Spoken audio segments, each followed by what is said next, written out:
वंदे मात वंदे मातरम। सभी को मेरी आवाज आ रही है क्या आपको? जी जी। दीदी आ रही है।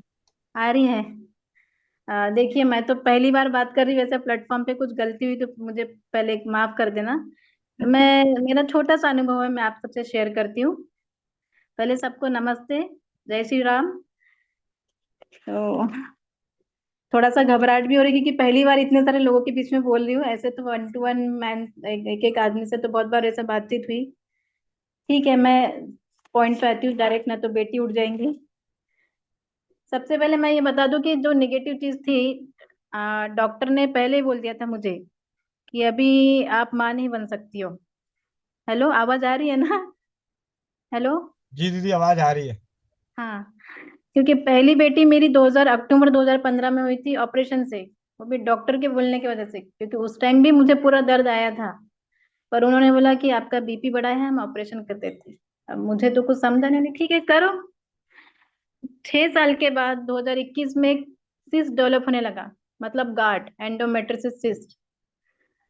तो मैं फिर डॉक्टर के पास गई और मैंने बोला ये क्यों हो रहा है मुझे। ये और वो सिस्ट ऐसा था कि जब भी आपको पीरियड आएगा, पीरियड का ब्लड निकलेगा, आपको बहुत दर्द होगा और उसके बाद भी 15 दिन तक दर्द रहेंगे, जब तक आपके इसमें, हमारे इसमें एक अंडा बनता है ना, वो जो अंडा है वो सिस्ट उसको पहुंचने नहीं देती फैलोपियन ट्यूब तक, जिससे आप माँ नहीं बन सकते। तो वो, और वो बढ़ते रहा। तो मैं डॉक्टर से पूछी ये दर्द इतना हो रहा है, इतना दर्द होता है, मैं दर्द सहन नहीं कर पाती हूँ, ये दर्द ये क्यों हो रहा है? तो बोलती है कि ये आपका पहला बेटी हुई, वो जो बेटी हुई थी ना ऑपरेशन से, उसकी वजह से हो रहा है।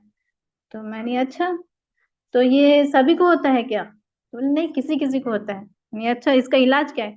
दवाई गोली लो, बोले या तो आप फिर से एक ऑपरेशन करो। मैं बोली फिर से ऑपरेशन? तो क्या गारंटी है एक और ऑपरेशन के बाद मैं ठीक हो जाऊंगी? तो वो बोले थे नहीं, ठीक हो जाएंगे, बोले आप। ठीक है, मैं बोली। मैंने गूगल पे सर्च किया कि एंडोमेट्रियोसिस सिस्ट क्या है, इसका परमानेंट इलाज है? गूगल ने बोला कि इसका परमानेंट कोई इलाज नहीं है, सर्जरी के बाद फिर से 4-5 साल बाद फिर होता है, सिर्फ आयुर्वेदिक और होम्योपैथिक में इसका इलाज है। तो मैंने सोचा अच्छा है।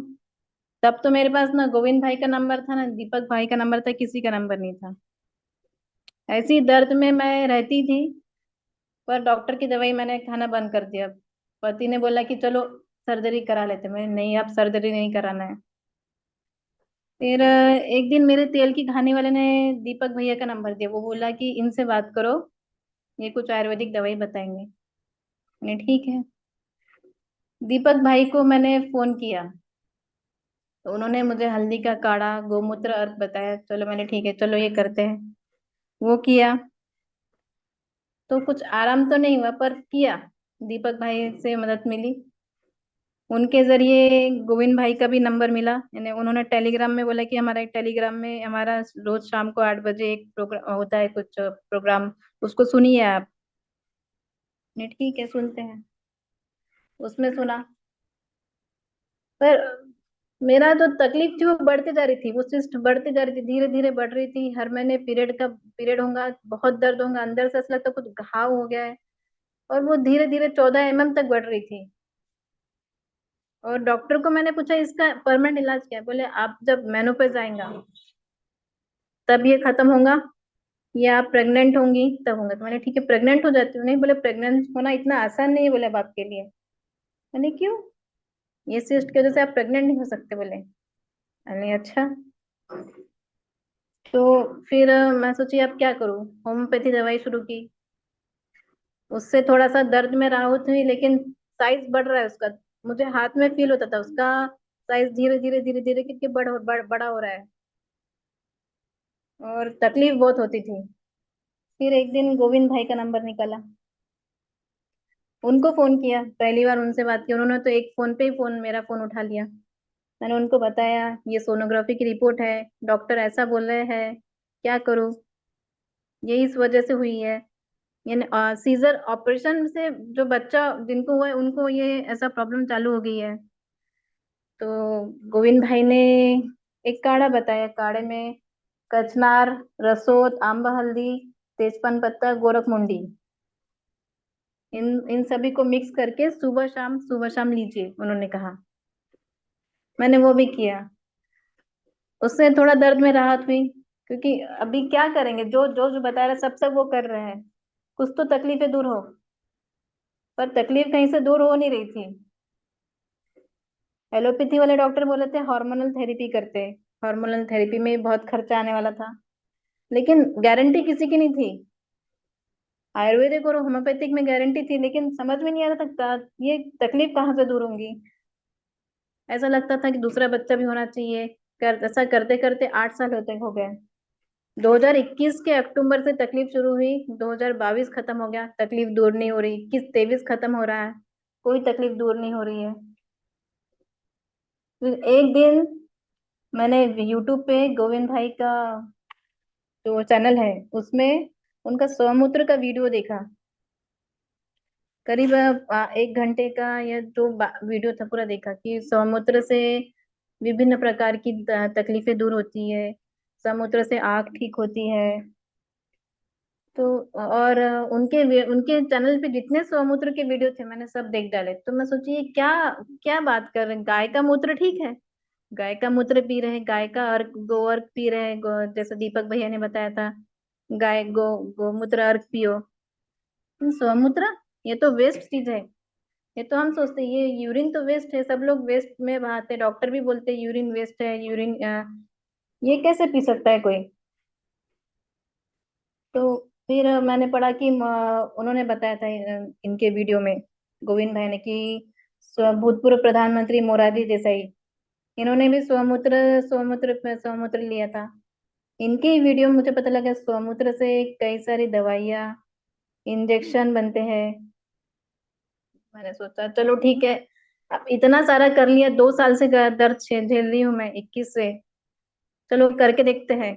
और एलोपैथी वाले डॉक्टर ने तो मना ही कर दिया कि आप तो प्रेग्नेंट हो ही नहीं सकते हो। फिर मैंने 1 दिसंबर 2023 को स्वमूत्र लेना शुरू किया। और वो लेने से पहले मैंने गोविंद भाई से पुस्तक मंगाई, आरोग्य का अमूल्य साधन स्वमूत्र। लेने से पहले बहुत झिझक हो रही थी मुझे कि ये क्या, कैसा है, क्या है, ये मैं क्या पी रही हूँ, ये तो वेस्ट प्रोडक्ट है। अगर ये वेस्ट नहीं होता तो बॉडी क्यों बाहर निकालती इसको। ऐसे मन में बहुत सवाल थे। फिर सोचा कि अब जब सब कुछ कर लिया है तो आखिरी ये चीज भी कर लेते हैं। 1 दिसंबर को शुरू किया, स्वमूत्र से मालिश, गर्भाशय की पूरी मालिश। स्वमूत्र सुबह पीना और शाम को पीना, दोनों टाइम पीना शुरू किया मैंने। और 6 दिसंबर को मेरे पीरियड आए। 6 दिसंबर को जब पीरियड आए, तो पीरियड आने पर मुझे कुछ भी दर्द नहीं हुआ, बिना दर्द का पीरियड रहा। पहला पहला जो फायदा हुआ, 7 दिन में मुझे फायदा हो गया, विथ इन 7 डेज। और 7 दिन के बाद जब मैंने सोचा कि जब फायदा हुआ है तो इसको कंटिन्यू रखते हैं, कंटिन्यू रखा। फिर मुझे लग रहा था कि ये मैं जो मुझे चाहिए, ये मेरी सिस्ट खत्म होना चाहिए, मैं प्रेगनेंसी चाहती हूँ, होगा कि नहीं होगा। तो फिर मैंने कंटिन्यू रखा उसको। उसको पीते पीते रहने के बाद में जब मुझे जनवरी में ऐसा फील हुआ कि जो जो मेरे मेरा जो मैं जब बोलती हूँ मुझे अजीब सा लग रहा है। बहुत सारे भाई और बहन है मेरे, पर बताती हूँ मैं कि जब मैं मेरे पति के साथ रहती थी तो उनका वीर्य वीर्य कभी भी अंदर ठहरता नहीं था, वो बाहर आ जाता था। लेकिन पहली बार जनवरी में ऐसा हुआ कि वो अंदर रुका। तो मुझे लगा कि ये क्या है कि कुछ तो शरीर में बदलाव हुआ है। और जनवरी 2024 में आखिरी बार मेरे पीरियड आए, उसके बाद मुझे पीरियड ही नहीं आए, क्योंकि फरवरी में मैंने चेक किया तो मैं प्रेग्नेंट हो गई थी। तो ये एक सबसे बड़ा दूसरा फायदा हुआ कि स्वमूत्र लगातार 1.5 महीने पीते रहने के बाद मुझे फरवरी में मेरा पूरा फायदा मिल गया। और फिर फरवरी में मैंने जब डॉक्टर्स के पास गई, सोनोग्राफी करवाया, उन्होंने चेक चेक किया और बोला कि अभी प्रेगनेंसी है आपको। तो मैंने उनको पूछा कि प्रेगनेंसी है क्या, आपको कोई सिस्ट दिखाई दे रही है, अंदर में कोई गांठ दिख रही है। तो बोले नहीं, कोई भी सिस्ट नहीं है, कोई गांठ नहीं है। पर मैंने बोले ये नवंबर की रिपोर्ट में, नवंबर और दिसंबर की रिपोर्ट में तो सिस्ट थी 14 mm की। हाँ बोले तब थी, कैसे चलेगी। मैंने उनको कुछ नहीं बताया, उनको डॉक्टर को झूठ बोला कि योगा से चलेगी, लेकिन उनको स्वमूत्र के बारे में नहीं बताया बिल्कुल भी, क्योंकि वो विश्वास ही नहीं करते थे। तो फिर उससे तो बेबी बच्ची तो रहेगी। फिर गोविंद भाई को बताया कि सबसे पहले जिस आदमी से मुझे ये स्वमूत्र की प्रेरणा मिली, सबसे पहले उन्हीं को बताया कि खुशखबरी है। हेलो, आवाज आ रही है क्या मेरी सभी को? आवाज आ रही है क्या? जी दीदी, आवाज आ रही है। बहुत अच्छी आवाज आ रही है। हाँ, क्योंकि मैं पहली बार बोली तो थोड़ा सा घबराहट सी है मुझे, जी। इसलिए। जी। तो स्वमुद्रा से जो मैंने किताब पढ़ी, उसमें किताब में तो उसके अनगिनत फायदे लिखे थे, कि उसमें भी लिखा था कि एक एक दीदी को बहुत सारा ब्लड जाता था पीरियड में, तो उन्होंने उनको पीरियड में ही पीने दिया, तो उसको उनको उसमें भी फायदा हुआ।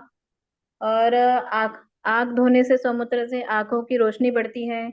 पूरे शरीर में मालिश करने से शरीर तंदुरुस्त होता है। तो मैंने साथ में गर्भाशय के साथ हाथ और पैर की मालिश करना शुरू कर दी, तो उसमें भी मुझे फायदा हुआ। और स्वमूत्र से मेरे बाल भी बहुत झड़ते थे, तो मैंने सोचा चलो ठीक है, जो मैंने जमा किया था स्वमूत्र 7 दिन पुराना, एक कांच की बोतल में जमा किया, और उसको सर में लगाया, और 1 डेढ़ घंटे रहने दिया, फिर सादे पानी से सर धो लिया। और आप लोग विश्वास नहीं करोगे, एक ही बार में बाल झड़ना बंद।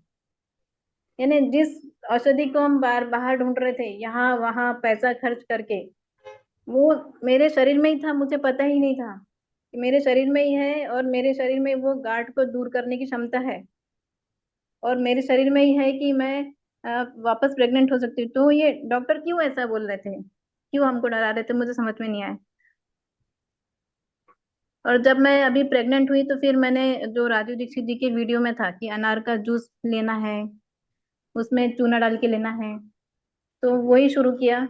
और कुछ दवाएं गोविंद भाई से होम्योपैथी की पूछी, वो उन्होंने बताई, संगीन वटी, स्वर्ण प्राशन, ये भी लिया।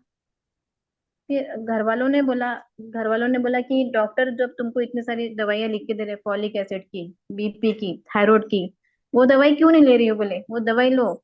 अगर डॉक्टर ने 24 दवाई लिखी है तुमको, टोटल 24 दवाई लिख के दिया था डॉक्टर ने मुझे खाने के लिए, 24 दिन भर में। बीपी की दवाई 3 बार खाना है बोले आपको, आप हाई रिस्क प्रेगनेंसी में हो बोले, आपको कुछ भी हो सकता है। मैं बोली ठीक है। बीपी के लिए मैंने धनिया का पानी पिया, बीपी और थायराइड के लिए। पर उनकी एक भी दवाई नहीं खाई। घर वाले बोल रहे थे, सब रिश्तेदार बोल रहे थे उस 24 में से एक तो दवाई खाओ। मैं बोली नहीं, अगर उनकी एक दवाई खाऊंगी ना तो मुझे दूसरी बीमारी हो जाएंगी, नहीं खाना मुझे। बोले रिश्तेदार बोल रहे अपने लिए नहीं, बच्चे के लिए खाओ, तुमको खुद के लिए नहीं, बच्चे के लिए जीना है। मैंने नहीं, नहीं खाना मुझे उनकी दवाई, बच्चा भी ठीक रहेगा, सब ठीक रहेगा। तो फिर ऐसा करके प्रेगनेंसी के 3 महीने हो गए, डॉक्टर बोलने लगी जब चौथा महीना खत्म हो जाएगा तब आपकी जान को खतरा रहेगा, आप मर सकती हो बोले। मैंने क्यों? क्योंकि आप हाई रिस्क प्रेगनेंसी में हो, आपका बीपी बढ़ा रहता है। मैंने कितना बढ़ा रहता है? 130/90, कभी 130/92। मैं बोली डॉक्टर मुझे कुछ घबराहट महसूस नहीं हो रही है, मुझे तबीयत में कुछ समस्या फील नहीं हो रही, मैं अच्छे से चल रही हूँ, आ रही हूँ, जा रही हूँ। नहीं बोले आप ऑफिस छोड़ दो बोले, घर में रहो, दिन भर सोते रहो। मैं बोली डॉक्टर मैं सो नहीं सकती, मुझे काम करना अच्छा लग रहा है, काम करने तो मुझे। नहीं, आप सो घर में, और ये बीपी की दवाई तो लो। मैंने नहीं ले सकती मैं दवाई। तो बोले, फिर मैंने उसको झूठ बोल दिया डॉक्टर के, मैं आपकी दवाई खाती हूँ। ठीक है बोले, खाओ बोले दवाई। पर डॉक्टर को समझ गया था कि मेरी दवाई नहीं खा रही, उसने मुझसे टेस्ट क्वेश्चन भी पूछे कि आप बताओ दिन भर में कितनी दवाइयाँ खाती हूँ, उसके नाम बताओ। और मुझे एक भी दवाई के नाम याद नहीं थे, क्योंकि मैं उनकी दवाई खाती ही नहीं थी।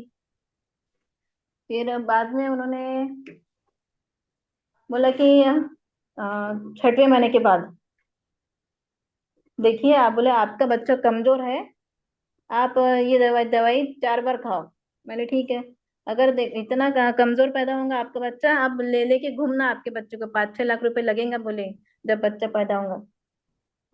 तो उस टाइम तो पूरा रोना ही आ गया कि अगर इनकी दवाई नहीं खाऊंगी मैं तो मेरा बच्चा कमजोर पैदा होगा। तो फिर गोविंद भैया को फोन किया कि डॉक्टर ऐसा ऐसा बोल रहा है। कुछ नहीं बोले, कान में रुई लगा के जो गोविंद भैया ने बोला, मैंने ठीक है। एक गोविंद भैया ने थोड़ा सा हिम्मत दी और मेरा होम्योपैथी का डॉक्टर, दोनों ने बोला कि बच्चा नॉर्मल ही होगा। होम्योपैथी के डॉक्टर ने तो बोला कि आप चिंता मत करो, सब कुछ अच्छा है, बच्चा बिल्कुल अच्छा है। ठीक है। फिर जब आखिरी में 9वां महीना लगा तो ये डॉक्टर बोले कि बच्चे का वजन बहुत कम है बोले, और बच्चे के गले में नाल है, नाल लगी हुई है। आप अभी के अभी एडमिट हो जाओ, हम सीजर करते ऑपरेशन करते। मैंने कहा कि मुझे कुछ तकलीफ नहीं है, कोई दर्द नहीं है, मैं सब कुछ काम कर पा रही हूँ, घर के पूरे काम कर पा रही हूँ, खाना बना पा रही हूँ, मैं सब काम कर पा रही हूँ, इधर उधर जा पा रही हूँ, कोई तकलीफ नहीं, मैं क्यों एडमिट हूँ? बच्चे के गले में नाल है, बच्चा कमजोर है बोले, बच्चे को पोषण नहीं मिला बोले, बच्चा बहुत तकलीफ में है बोले, वहां वो मर सकता है।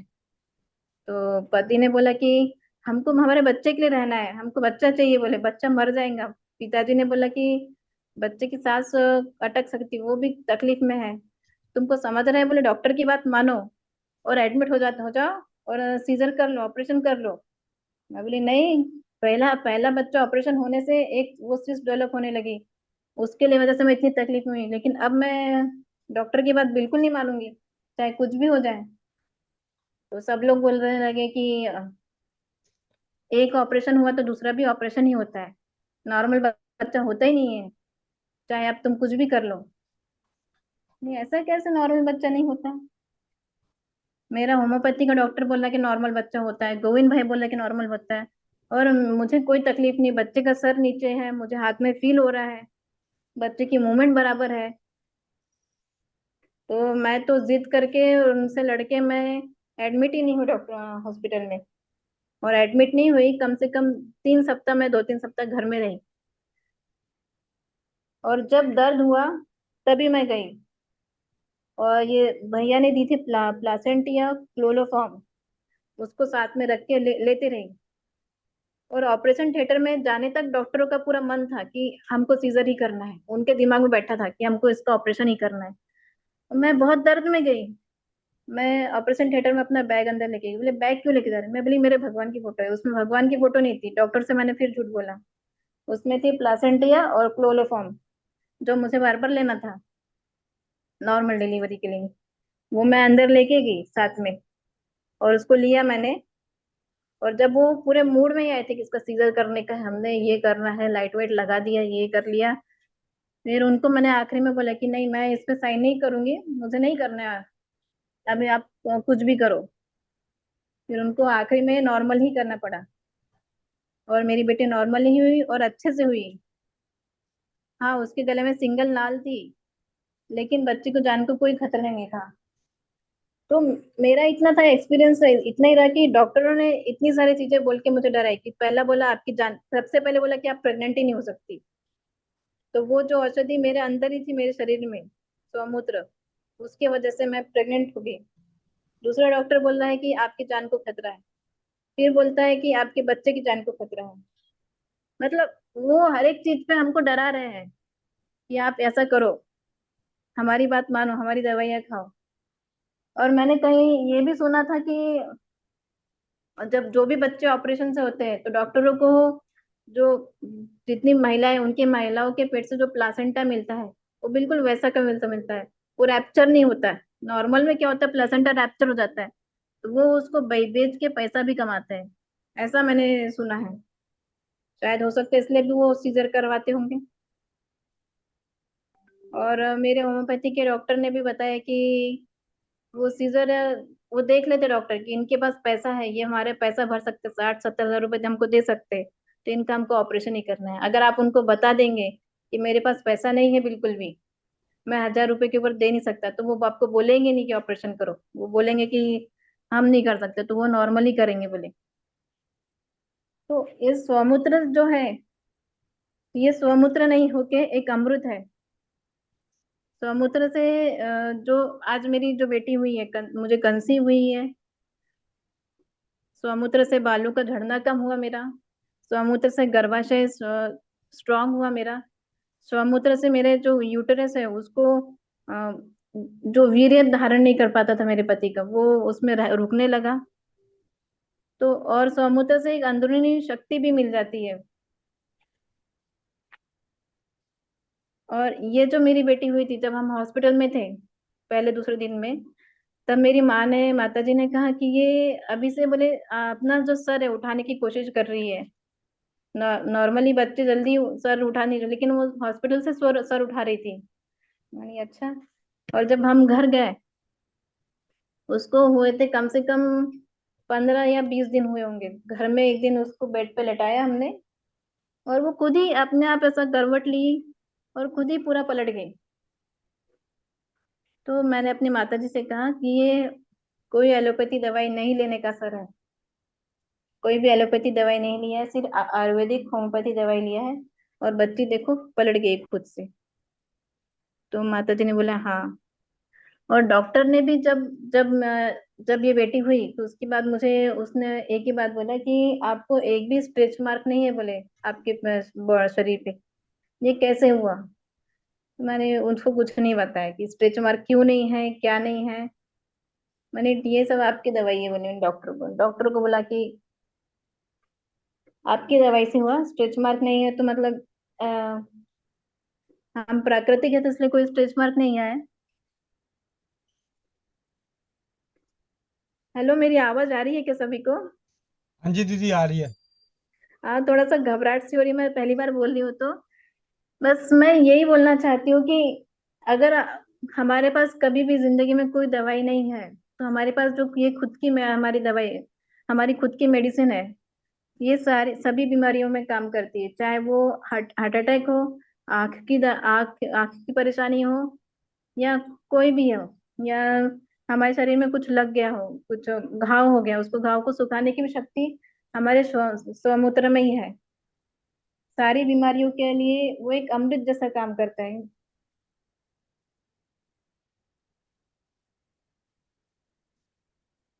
तो अगर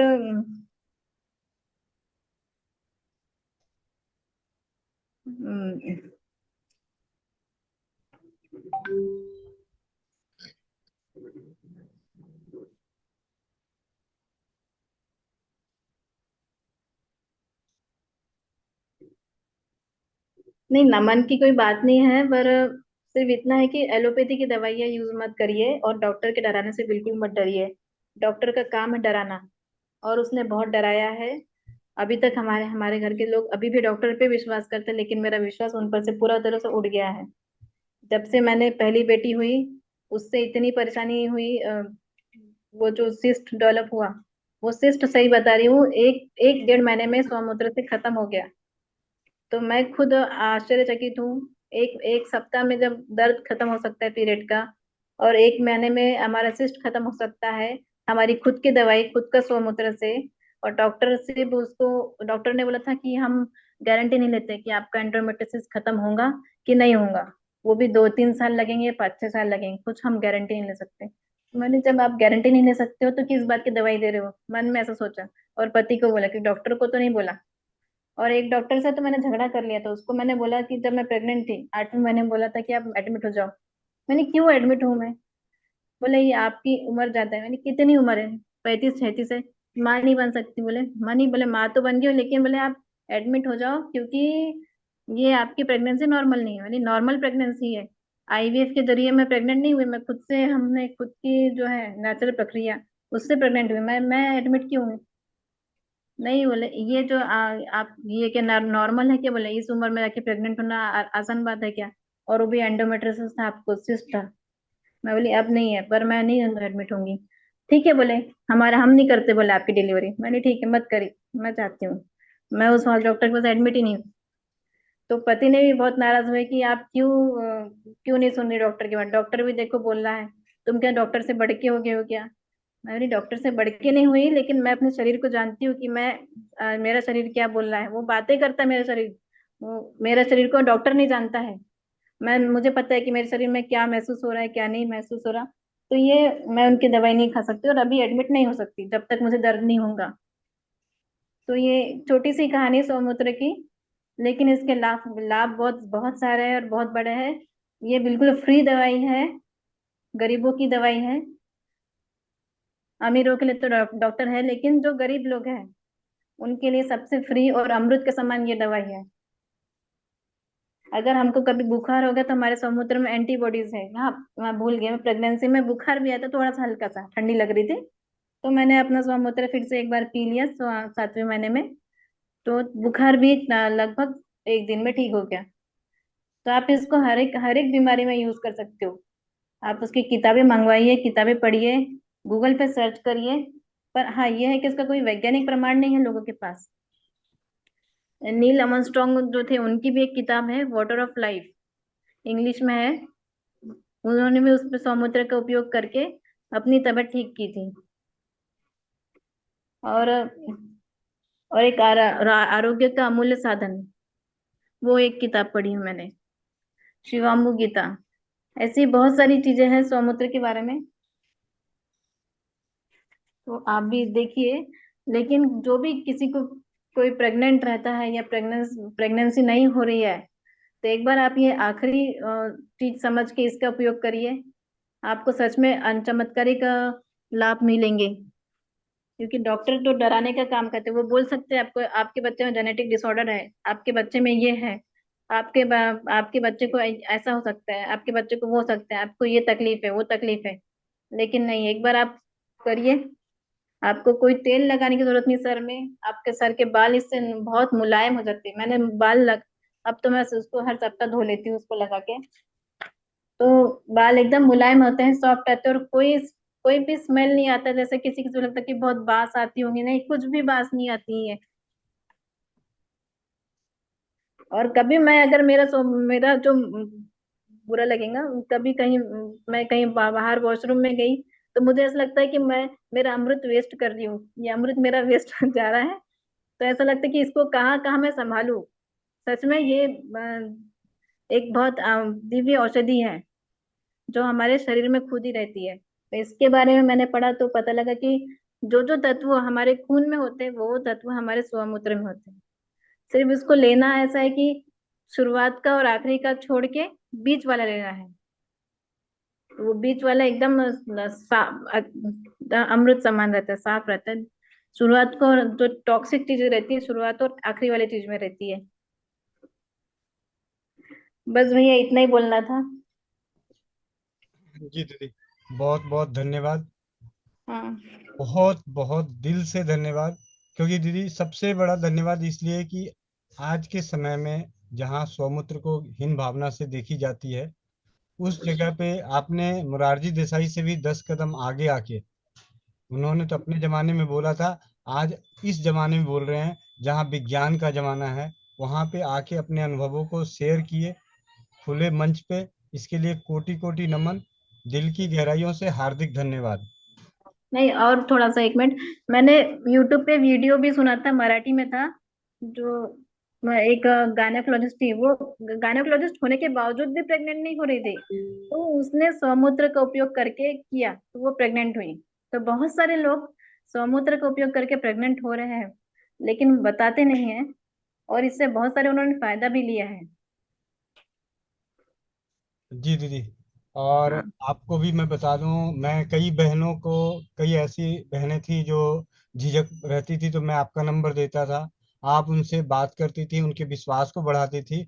उन सभी के भी सकारात्मक परिणाम आए हैं। उनमें से एक आपको भी याद होगा कि वो खुद ही डॉक्टर थी, मतलब gold medalist Ayurveda, doctor Ayurveda की गोल्ड मेडलिस्ट डॉक्टर थी जिसकी आपने बात करी थी। उन्होंने शुरू में तो नहीं किया, लेकिन बाद में उन्होंने एक मैसेज के जरिए मुझे डाला था कि भैया स्वमूत्र वाकई चमत्कारी है। बस इतना डाल के छोड़ दिया। तो उससे भी आप समझ सकते हैं कि उन्होंने किया तभी तो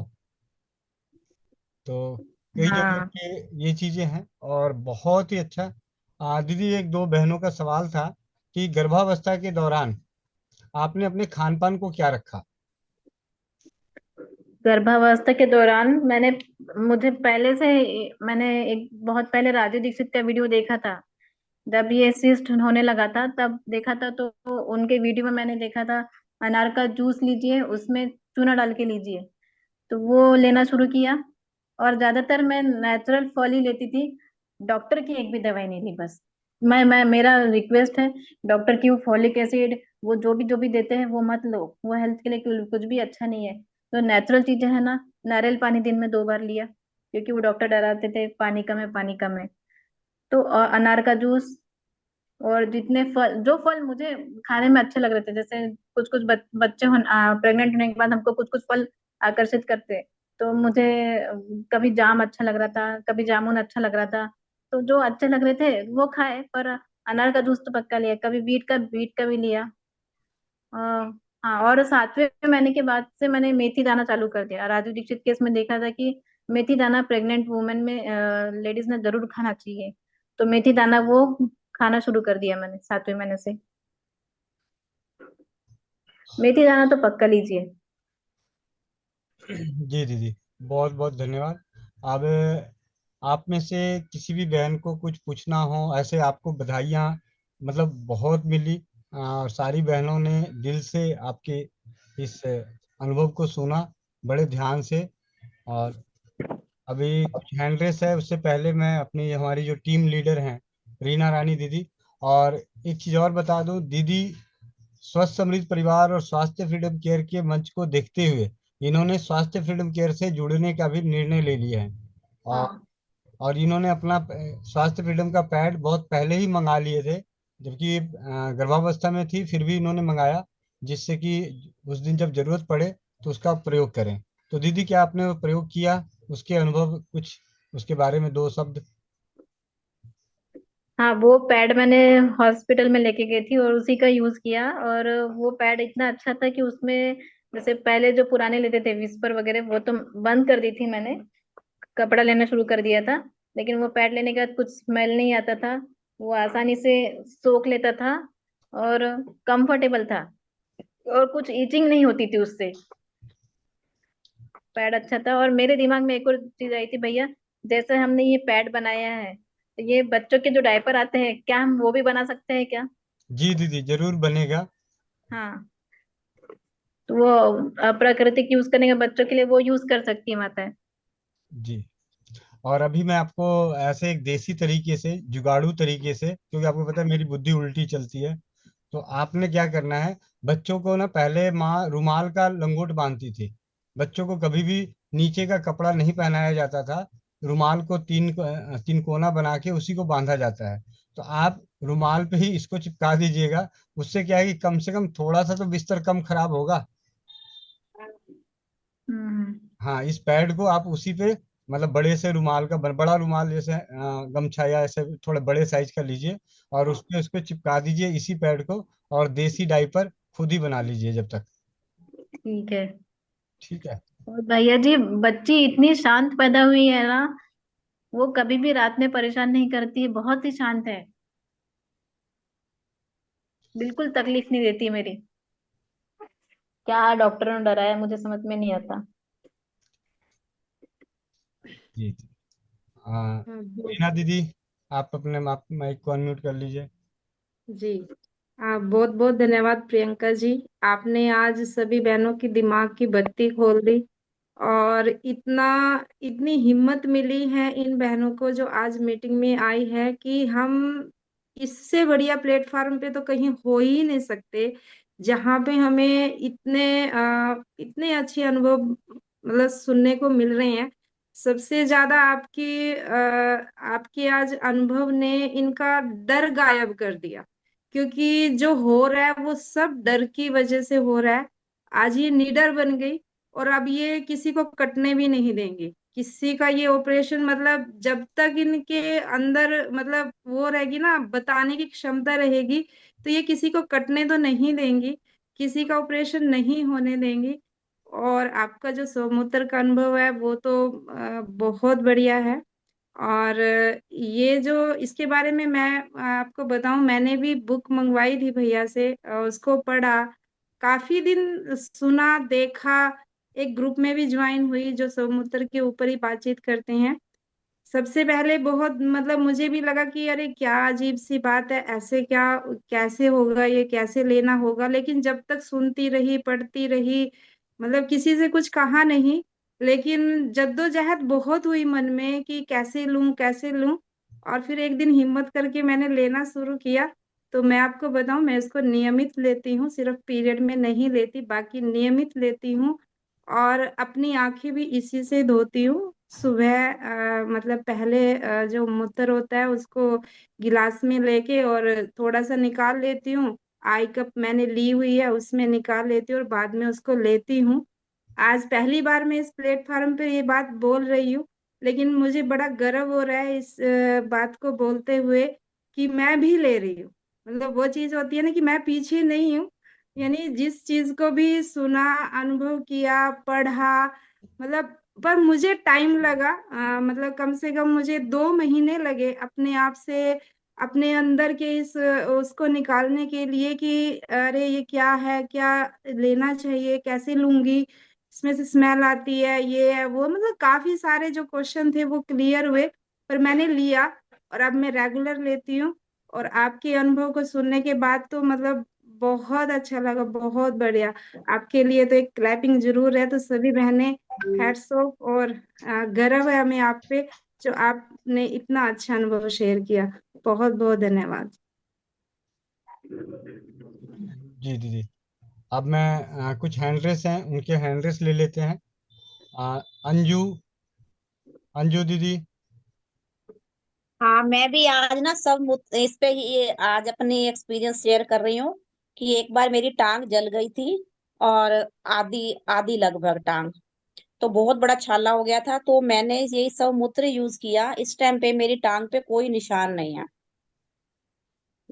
जले हुए। और बाकियों को मैं काफी लोगों को बताया है कि एक का फेस पे वैक्सिंग की वजह से फेस जल गया था, एक का कुकर की वजह से जल गया था। तो उनके भी अब कोई निशान नहीं है जले हुए पे। ये बहुत रामबाण औषधि है। और बाकी रही अपनी शव चिकित्सा पे, तो मेरे को जब मेरे प्रेगनेंसी में मेरी 10 गोलियां थी, एल्पा डोपा और डिपिन की 10 गोलियां थी मेरी बीपी की। और आज घरेलू चीजों से यूज करते हुए मेरी एक भी मेडिसिन नहीं है। जी, बहुत बहुत धन्यवाद दीदी। बरसा चड्डा दीदी, बरसा चड्डा दीदी, आप अपने माइक को अनम्यूट कीजिए। वंदे मातरम सभी को। भैया मैं भी लेती हूँ समुद्र रोज। मुझे भी बहुत टाइम लगा उसको लेने में। और जब मैंने शुरू किया तो मैं वॉमिट कर देती थी हर बार शुरू शुरू में। और फिर मैंने कहा कि ये कैसे करूँ, ये तो वॉमिट ही आ जाती है। फिर मैंने ऐसे किया, मैं इमेजिन करती थी कि मैं पी रही हूँ। और इमेजिन करती थी और मुझे उस इमेजिनेशन से ही वॉमिट आ जाती थी। तो पर मैं बार बार करती थी, बार बार करती थी, तो वो उससे क्या हुआ कि फिर वो जो फीलिंग थी ना वो कम हो गई, वॉमिट वाली। फिर मुझे वॉमिट वाली फीलिंग जब मुझे लगा अब नहीं लगता, कि जैसे कि इमेजिन कर रही हूँ कि पी रही हूँ तो तब नहीं लगता। तो फिर मैंने शुरू किया। तो उसके बाद अब मुझे वॉमिट नहीं आती, मैं रेगुलर लेती हूँ पीरियड्स को छोड़ के। और अपनी आईज भी वॉश करती हूँ। और एक बार मैंने अपने बालों में और फेस पे भी मैं डेली लगाती हूँ। उठते ही एक बार लगा लेती हूँ, उसके बाद मैं जैसे मेडिटेशन करने बैठती हूँ और मेडिटेशन करके और उसके बाद वॉश कर देती हूँ। 1 घंटा लगा लगा रहता है। और बालों में एक बार लगाया था सिर्फ। और लेकिन बहुत ही अच्छा रिजल्ट था, बालों में बहुत शाइनिंग आ गई और एकदम सॉफ्ट हो गए थे हेयर। यही बताना चाहिए। जी, बहुत बहुत धन्यवाद।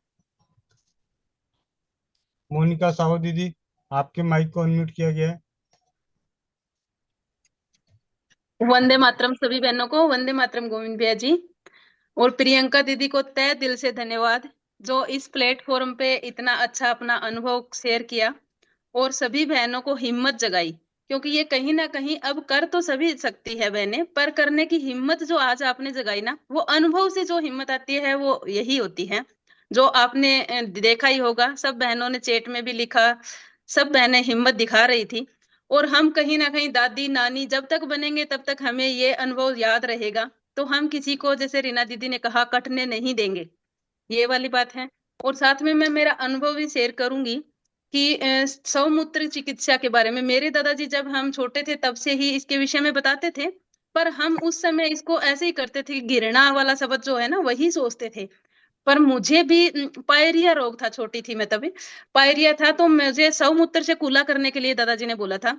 तो मैं तब से वो कुल्ला, जब तक मुझे शुद्ध बुद्धि नहीं थी कि गिरना क्या होती है, तब तक मैंने उसका कुल्ला किया। और आज तक मेरे दांत एकदम स्वस्थ भी हैं और सही भी है। पर ये चीज मेरे बताने की हिम्मत कभी नहीं हुई किसी को, दूसरे को, कि मैं सौमूत्र से कुल्ला करती हूँ। करती थी पर बताने की हिम्मत नहीं थी। पर आज जो बहन ने बताया तो हमारी भी हिम्मत हो गई कि हाँ, ये तो सच में जिसको हम कहते हैं ना अमृत तुल्य, वही चीज है, अमृत ही है। और उसके बाद अब तो देखो बहुत सी किताबें भी निकल गई और पढ़ भी रहे हैं, गोविंद भैया भी रोज चर्चा कर रहे हैं, हो ही रहा है और सबका हो ही रहा है कुछ न कुछ सौमूत्र से। तो दीदी आपका तहे दिल से धन्यवाद एक बार फिर से, जो आपने अपना अनुभव शेयर किया और इस प्लेटफॉर्म के माध्यम से सबके सामने शेयर किया, उसके लिए तहे दिल से धन्यवाद। जी भैया जी, वंदे मातरम। धन्यवाद। रीना दीदी, मैं आपको होस्ट बना देता हूँ। एक इमरजेंसी कॉल आ रहा है, बार बार, कम से कम 10 बार वो कॉल कर चुके हैं, तो उन्हें कॉल कर लो। तो मैं आपको होस्ट बना देता हूँ, या एक काम करता हूँ, मैं सबको अनम्यूट कर देता हूँ। बस आप लोग एक शांत बच्चों की तरह, जिनका नाम लिया जाए वही अपने माइक को अनम्यूट कीजिएगा। दीदी आगे 5 मिनट, क्योंकि 10 बार फोन आ गया, कोई इमरजेंसी होगी तभी जी उनको कॉल करता हूँ। जी भैया। और आज का जो हैंड रेज है वो सिर्फ समुद्र के ऊपर अपना अनुभव या आपको आज की मीटिंग कैसी लगी इसी पे ही होना चाहिए, इससे अलग मत लीजिएगा। रीना, रीना जी अनम्यूट करिए। हाँ जी, वंदे मातरम सभी को। जी जी दीदी, ये मेरे पास ना लेडीज है, तो उसको सौमूत्र दे दूं क्या? बोलने भला कह दूं भला इसको ले? हाँ बिल्कुल, क्योंकि हर बीमारी में प्रेग्नेंट काम नहीं हो करता रहे। है ये। हाँ, उनको हर प्रेगनेंसी बीमारी नहीं हो में रही काम ना। करता है, तो आप बोल सकते हैं। सुबह का हाँ जी। लेना होता है। जब ठीक है। सुबह समूत्र करते हैं तो पहला और बाद का, यानी पहले कुछ छोड़ देना है, बाद का छोड़ना है, सिर्फ बीच वाला लेना होता है। ठीक है। अच्छा, अंक कह रहे हैं दीदी, अंक है वो यूज करना, तो ये अंकों में डालना के बस दो नहीं इसते अंक? धोनी होती है, जैसे मैं तो आई कप में लेके धोती हूँ। अगर आई हाँ कप जी। नहीं है तो हाथ में लेके भी, मतलब जैसे मारते हैं ना, छींटे मारते हैं आंखों पे, या हाँ हाथ में जी। लेके भी धो सकते हैं, मतलब उस तरह से। अगर आई ड्रॉप है तो आई ड्रॉप से डाल भी सकते हैं, कोई दिक्कत नहीं है। और घुटनों पे भी यूज कर सकते हैं, जैसे घुटने की दिक्कत हो मालिश रही कर सीढ़ी सक महिलाओं को? मालिश भी कर सकते हैं। मालिश करने के लिए कांच की बोतल में आप इसको सहेजना शुरू कर दे, मतलब रखना शुरू कर दे, और उसको पुराना होने दे। मतलब 8 दिन 10 दिन उसको धूप में रख के रखें, वो थोड़ा पुराना हो जाएगा तो उसकी आप कहीं भी मालिश कर सकती है, शरीर पे कहीं भी, कोई दर्द हो रहा है बालों में लगा सकती है। तो मालिश के लिए आप थोड़ा पुराना मतलब करके लोगे तो बहुत अच्छा है। जब तक पुराना नहीं होता तब तक ताजा भी ले सकते हैं। ठीक है। ओके। एक और दीदी, जिकर 8 साल का बच्चा है, उसको अल्सर की दिक्कत है रही बार बार, तो उसको भी यही बोल दो, लड़का है जिकर, लड़के को बोल दो भला ये इसको दो ये हाँ सौमूत्र। बोल सकते हैं, कोई दिक्कत नहीं है। अल्सर की समुद्र में अल्सर की कोई दिक्कत है रे दीदी। हानि नहीं है, किसी की भी, मतलब किसी प्रकार की कोई हानि है ही नहीं। ठीक है दीदी, धन्यवाद जी। ओके। आगे सुनीता सिंह, रीना जी हैंड डाउन कर लीजिए। सुनीता सिंह। दीदी वंदे मातरम। वंदे मातरम। दीदी एक बहन आई है, भैया जी से बोला था उस दिन, तो कह रहे थे उनको मीटिंग में लेके आना, तो आज आई है, तो हमने उनको यही मीटिंग में के बारे में सुनाया है सौमूत्र। तो उनको कुछ आप बता दीजिए, उनको थोड़ा हिम्मत पड़ जाए। क्या था, क्या था उनका? बताइए। उनको जो पीरियड नहीं आ रहा दीदी, और जो है प्रेगनेंसी भी जब पीरियड ही नहीं आ रहा। कितने साल हो गए? 8 9 साल हो गए तब से, जब दवाई लो तभी हाँ हाँ डाल दिए। 9 साल हो गए दीदी, जो है उनको जो है पीरियड नहीं आ रहा, जब दवा लेती है तभी आता है। चलिए, जब इतनी अच्छी आज अनुभव शेयर ही हुआ है तो पीरियड से रिलेटेड ही प्रॉब्लम थी इनकी भी, जो भी था। ले तो आप भी शुरू करिए। आज इसी पे बात करते हैं, यही बताते हैं। जब आपने सुन ही लिया है, इतने अच्छे रिजल्ट आ रहे हैं, तो आप भी शुरू करिए और फिर बताइए। जी दीदी। ठीक है। सोनिया सरोहा। वंदे मातरम सभी को।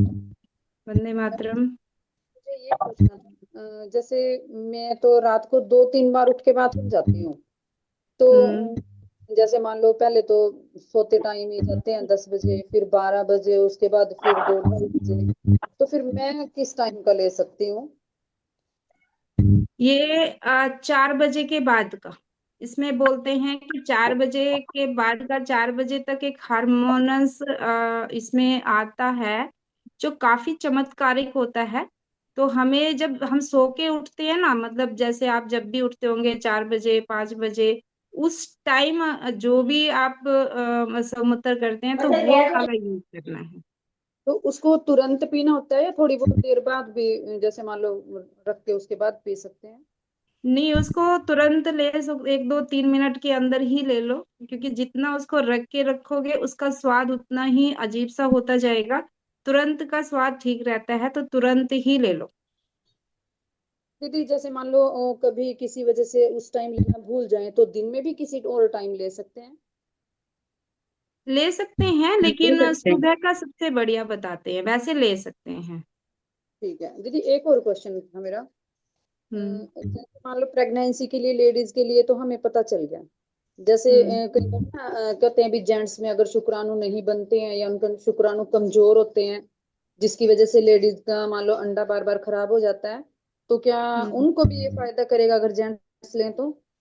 बिल्कुल करेगा, बिल्कुल करेगा, क्योंकि इसमें हमारे ये क्या होता है, ये पानी जब हम पीते हैं ना, तो पानी पी के ये हमारे ब्लड में चला जाता है। अब ब्लड में जितना जरूरी होता है वो उतना ले लेता है, लेकिन इसमें ये नहीं है कि इसमें कोई वेस्टेज होता है। इसमें ये फिर जो फालतू का शरीर में मान लीजिए ज्यादा रह जाता है तो ये फिर बाहर निकल जाता है, लेकिन इसमें वेस्ट कुछ नहीं होता। तो इसको ले सकते हैं, कोई दिक्कत नहीं होती इसमें, क्योंकि ठीक है। इसकी भी मैंने जब बुक पढ़ी और मैंने बताया कि मतलब बहुत दिन मैंने इस पे सोचा समझा, उसके बाद ही निर्णय लिया। तो बुक में भी है ये सारी चीजें लिखी हुई, तो ले सकते हैं इसमें। ठीक है। और दीदी जैसे ना मेरी ननद है, उसको ना गठिया की प्रॉब्लम है। पहले तो हम्म। उसका ठीक हो गया था, उसने कहीं से मतलब आयुर्वेदिक दवाई ली थी, लेकिन उसको ना बार बार हो जाती है। तो मान लो उसको दवाई ना लेनी पड़े, क्योंकि दवाई तो उसकी बंद हो जाती है, लेकिन हम्म। बार बार उसको फिर गठिया की प्रॉब्लम शुरू हो जाती है, खाने पीने की वजह से या किसी भी वजह से। तो अगर वो जैसे स्वमूत्र लेना शुरू करे तो ये खत्म भी हो सकती है उसकी? बिल्कुल खत्म भी हो सकती है, लेपन भी करें, लेपन यानी कि मालिश, समूत्र मालिश। ठीक है, मालिश भी करे और ले भी, तो ये इसमें बहुत अच्छा रिजल्ट उनको मिलेगा। और जो जैसे बुजुर्गों में ना मान लो ऐसा महसूस होता रहता है जैसे हड्डियां दुख रही हैं, मतलब बुखार नहीं होता लेकिन बुखार जैसा होता रहता है, तो वो हम्म। पीने से भी उनको फायदा हो जाएगा या लगाना भी पड़ेगा उनको? नहीं, उसको लगाना भी पड़ेगा, लगाना चाहिए। इसमें एक और बात बताऊं, जैसे मान लीजिए जेंट्स लेते हैं, अगर जेंट्स कोई नशा करता है या फिर वो मांस वगैरह खाता है तो वो ना ले, क्योंकि वही चीज अगर मान लीजिए लिक्विड मात्रा में वो कोई नशा कर रहा है, कोई शराब पी रहा है, तो वही चीज उसकी यूरिन में भी आएगी, फिर वापस हो जाएगी। तो उस अवस्था में ना ही ले, क्योंकि वो फायदा तो करेगा ही नहीं। और जो मांस मछली मतलब खाते हैं उनके समूत्र से बहुत ज्यादा बदबू भी आती है, तो वो ले ही नहीं पाएंगे। जब समूत्र हम लेते हैं तो हमारा भोजन बहुत सात्विक होना चाहिए, और कम मिर्च मसाले का होना चाहिए, मतलब ज्यादा नमक का यूज नहीं करना, ज्यादा मिर्च का यूज नहीं करना। सात्विक भोजन होता है, मतलब अच्छा पौष्टिक भोजन ले, उसके बाद समूत्र का मतलब पान करे, तो ज्यादा अच्छा रिजल्ट आता है। और इसमें जैसे मैंने कई दिन पहले ये लिया था, सब्जियों का जूस लेना शुरू किया था। एक हफ्ता मैंने सब्जियों का जूस लिया, यानी उसमें क्या हो गया कि पका हुआ कम खाया, हरी सब्जियों का जूस लिया। तो उस दौरान जो समूत्र हुआ उसका टेस्ट भी अलग था, मतलब लग ही नहीं रहा था कि ये समूत्र है।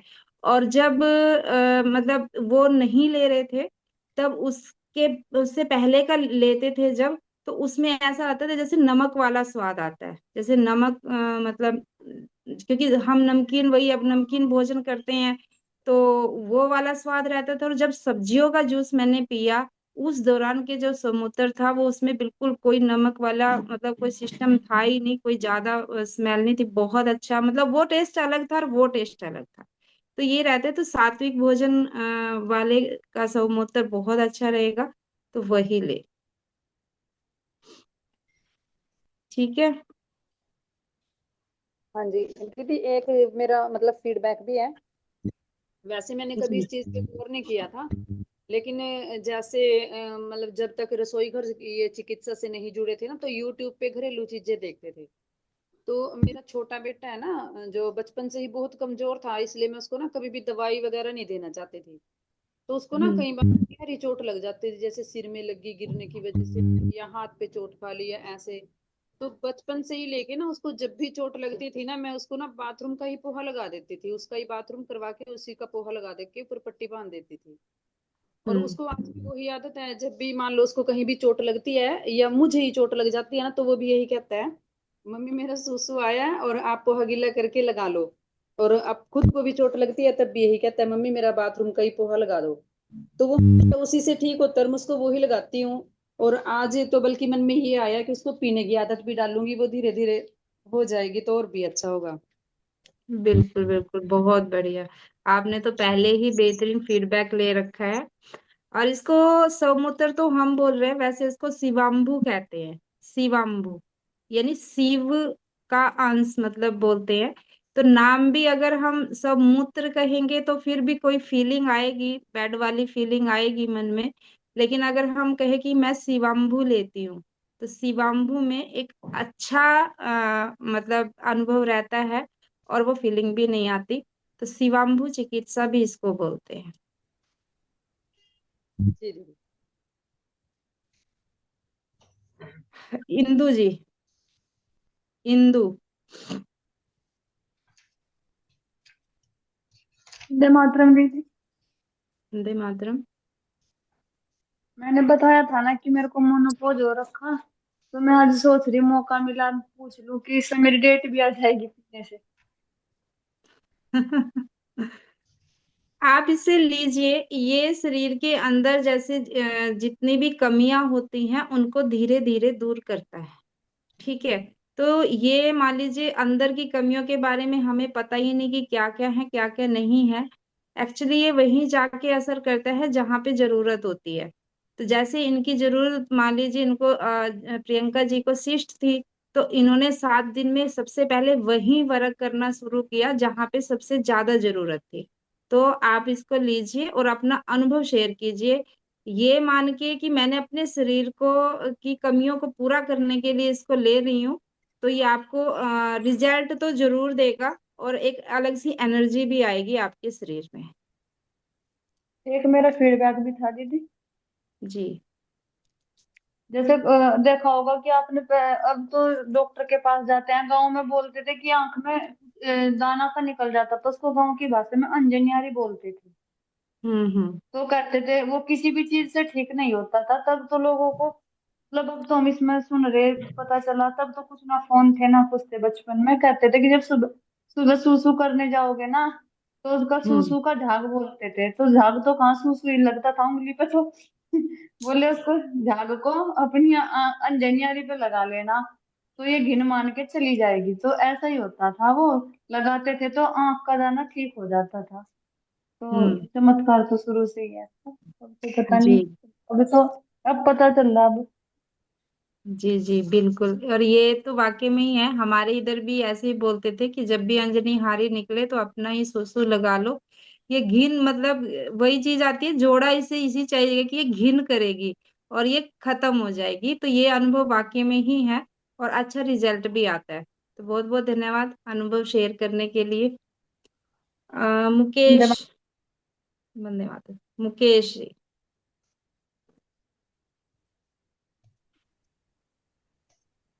हेलो, नमस्ते दीदी। जी नमस्कार मुकेश जी। दीदी ये पूछना था, जो बुआ के लिए बताया था ना, ये टांग पे जख्म है रहता सौमूत्र के लिए। हम्म। भाई फिर उस पे दवाई भी लगावा, जो उन्होंने दवाई ले रखी हो पहली।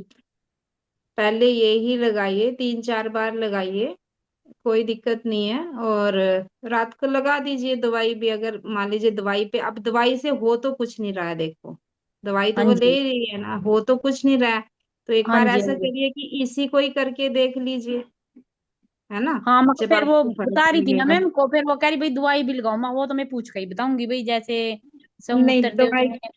हाँ दवाई ना लगा के सौमूत्र ही लगाइए जी। और और दीदी जो मान ले इस टाइम पिए भी जा, जो पीने ना कहूँ उनको, वैसे जहर ही है उनके शरीर में ये।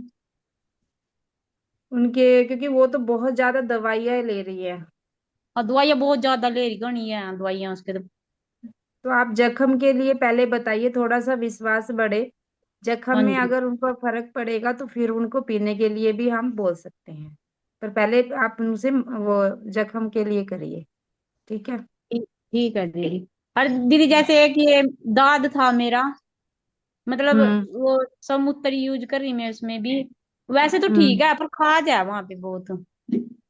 कोई बात नहीं है, 2-3 बार तो 2-3 बार समुद्र से धो लीजिए, और जो तेल आपको बताया था ना, 1-2 बार वो भी लगा लीजिए, तो वो धीरे धीरे ठीक हो जाएगा ठीक है। जी। ठीक है। गोविंद भैया, आप अगर मीटिंग में आ गए तो देखिए, मैं हाँ थोड़ा सा काम है मुझे। जी, हाँ जी, मैं आ गया। आ, ठीक। एक दीदी को ये बात बताना चाहूँगा, तो आप सभी को ये बातें बताना चाहूँगा कि उदाहरण के तौर पे हम डॉक्टर की जो दवा ले रहे हैं, और उस डॉक्टर की दवा में कोई ना कोई केमिकल रिएक्शन है जो हमारी बॉडी को जाके थोड़ा सा शांत करता है, सही करता है, तो हमें आराम लगता है। उदाहरण के तौर पे मान के चलते हैं कि आपने डॉक्टर की कोई दवाई ली, जिसमें से एक केमिकल से बनी हुई दवाई है। उस दवा को हमने खाया, बॉडी ने जितना ऑब्जर्व किया वो ऑब्जर्व किया, बाकी वो दवा का जो गुण है, जो उसका केमिकल रिएक्शन है, केमिकल है, वो आपके मूत्र में आ गया, और वो मूत्र आपका बाहर आ गया। फिर जब अगर आप उस मूत्र को पीते हैं, तो आप अपने मूत्र में वही दवा ले रहे हैं जो दवा आप बाहरी रूप से ले रहे थे। यानी धीरे धीरे वो मूत्र की आपकी जो अंग्रेजी दवाओं की मात्रा है वो कम होने लगेगी। अगर दवाओं के साथ भी अगर आप अपने स्वमूत्र को लेते हैं, तो आपका ये समझिए कि वो स्वमूत्र में आपकी वही दवाओं का गुण भी है।